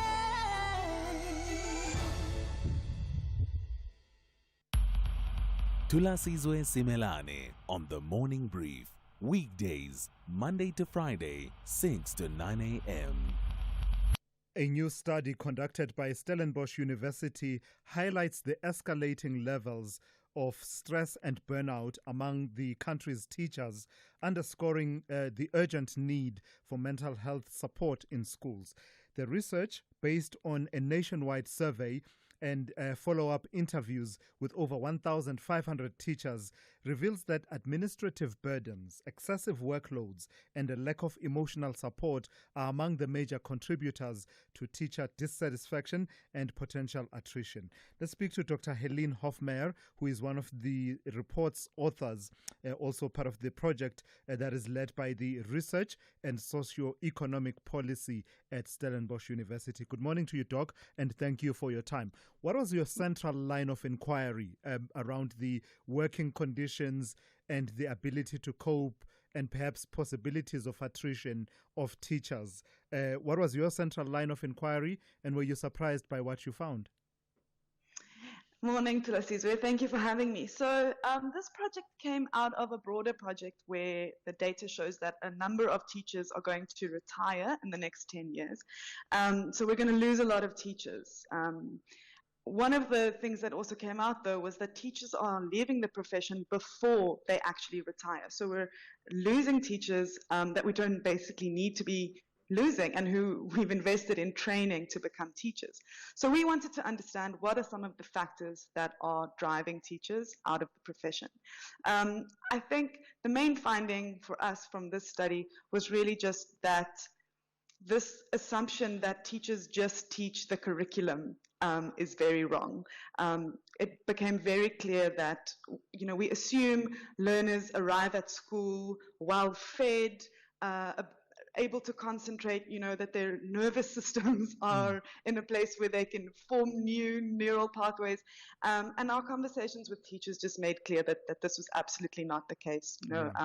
Sadly, children suffer from a lot of the social ills in our country, and teachers really are at the forefront of dealing with these challenges. So I think what stood out for me was just the role that teachers play beyond their role as educators. They take the role of social workers, of counselors, sometimes even caregivers. And I think this is very often not spoken about, and it's very stressful, and it has a big emotional burden on teachers. So over and above that, you then add the layer of administrative burdens. What did the teachers tell you about that in their sense of feeling burnt out and just overwhelmed and perhaps even considering leaving the profession? Yes, absolutely. So the admin that teachers had to do really came up so much in the study. And I think it's important to remember, most of us have to do admin in our jobs. It's just a part of life. Yeah. But I think what was especially frustrating for teachers and contributed to their burnout and stress was a sense that a lot of the admin was redundant or repetitive. So teachers would tell us about tasks that they had to do, that they had to submit to their district, a progress report for every learner, for example. But there was definitely the perception that nothing was being done about this, that there was a policy that they had to complete this thing and report on every learner. But, an example, they would say this learner needs support. This learner is in grade 8 and they can't yet read.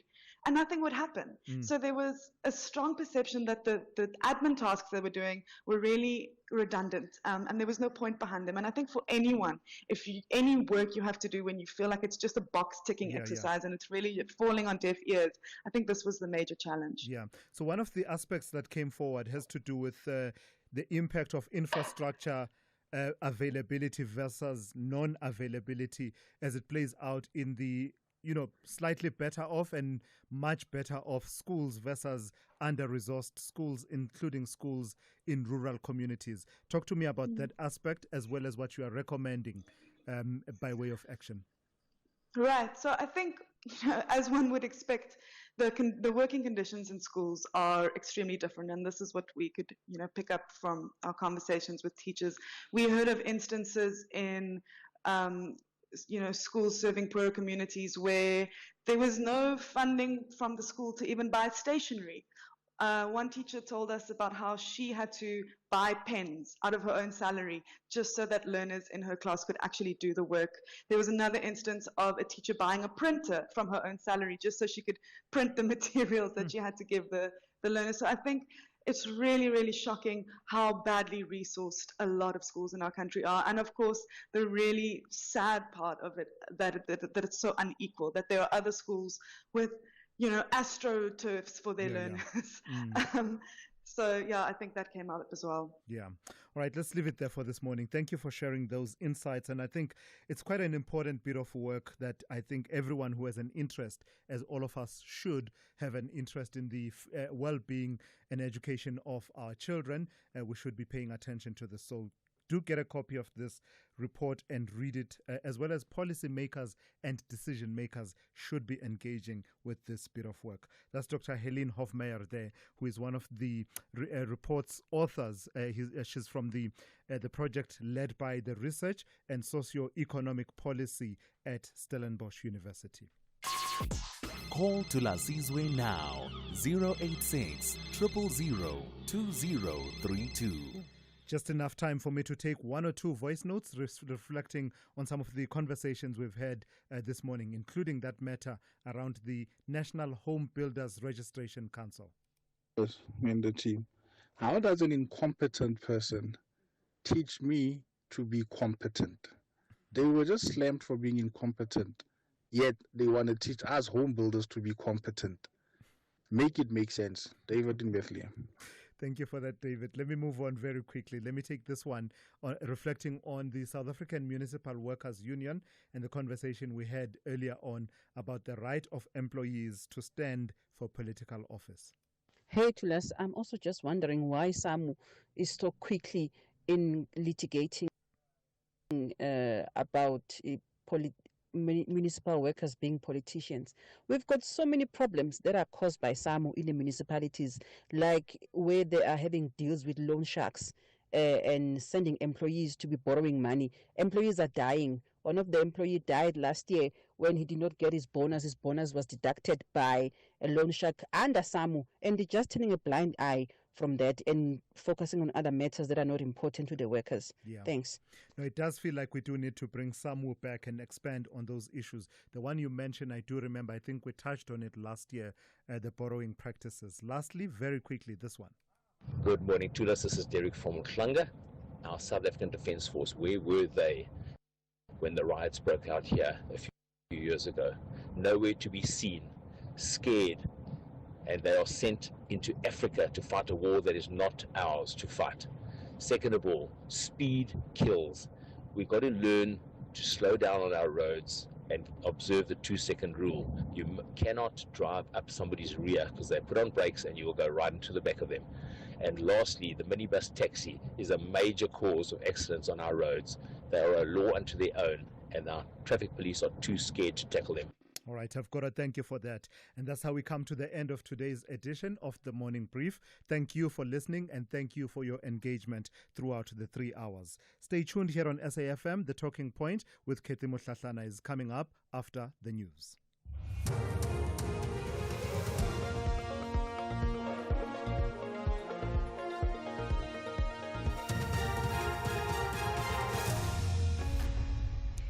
In our top stories, 3 suspected robbers killed in Shoshanguve and George building collapse victims yet to receive justice. Good morning. 3 suspected robbers have been killed and 8 others arrested on Soutpan Road in Shoshanguve, north of Pretoria. Police say the suspects blocked a cash van and robbed it of an undisclosed amount of cash. As they fled the scene, police responded and a shooting ensued.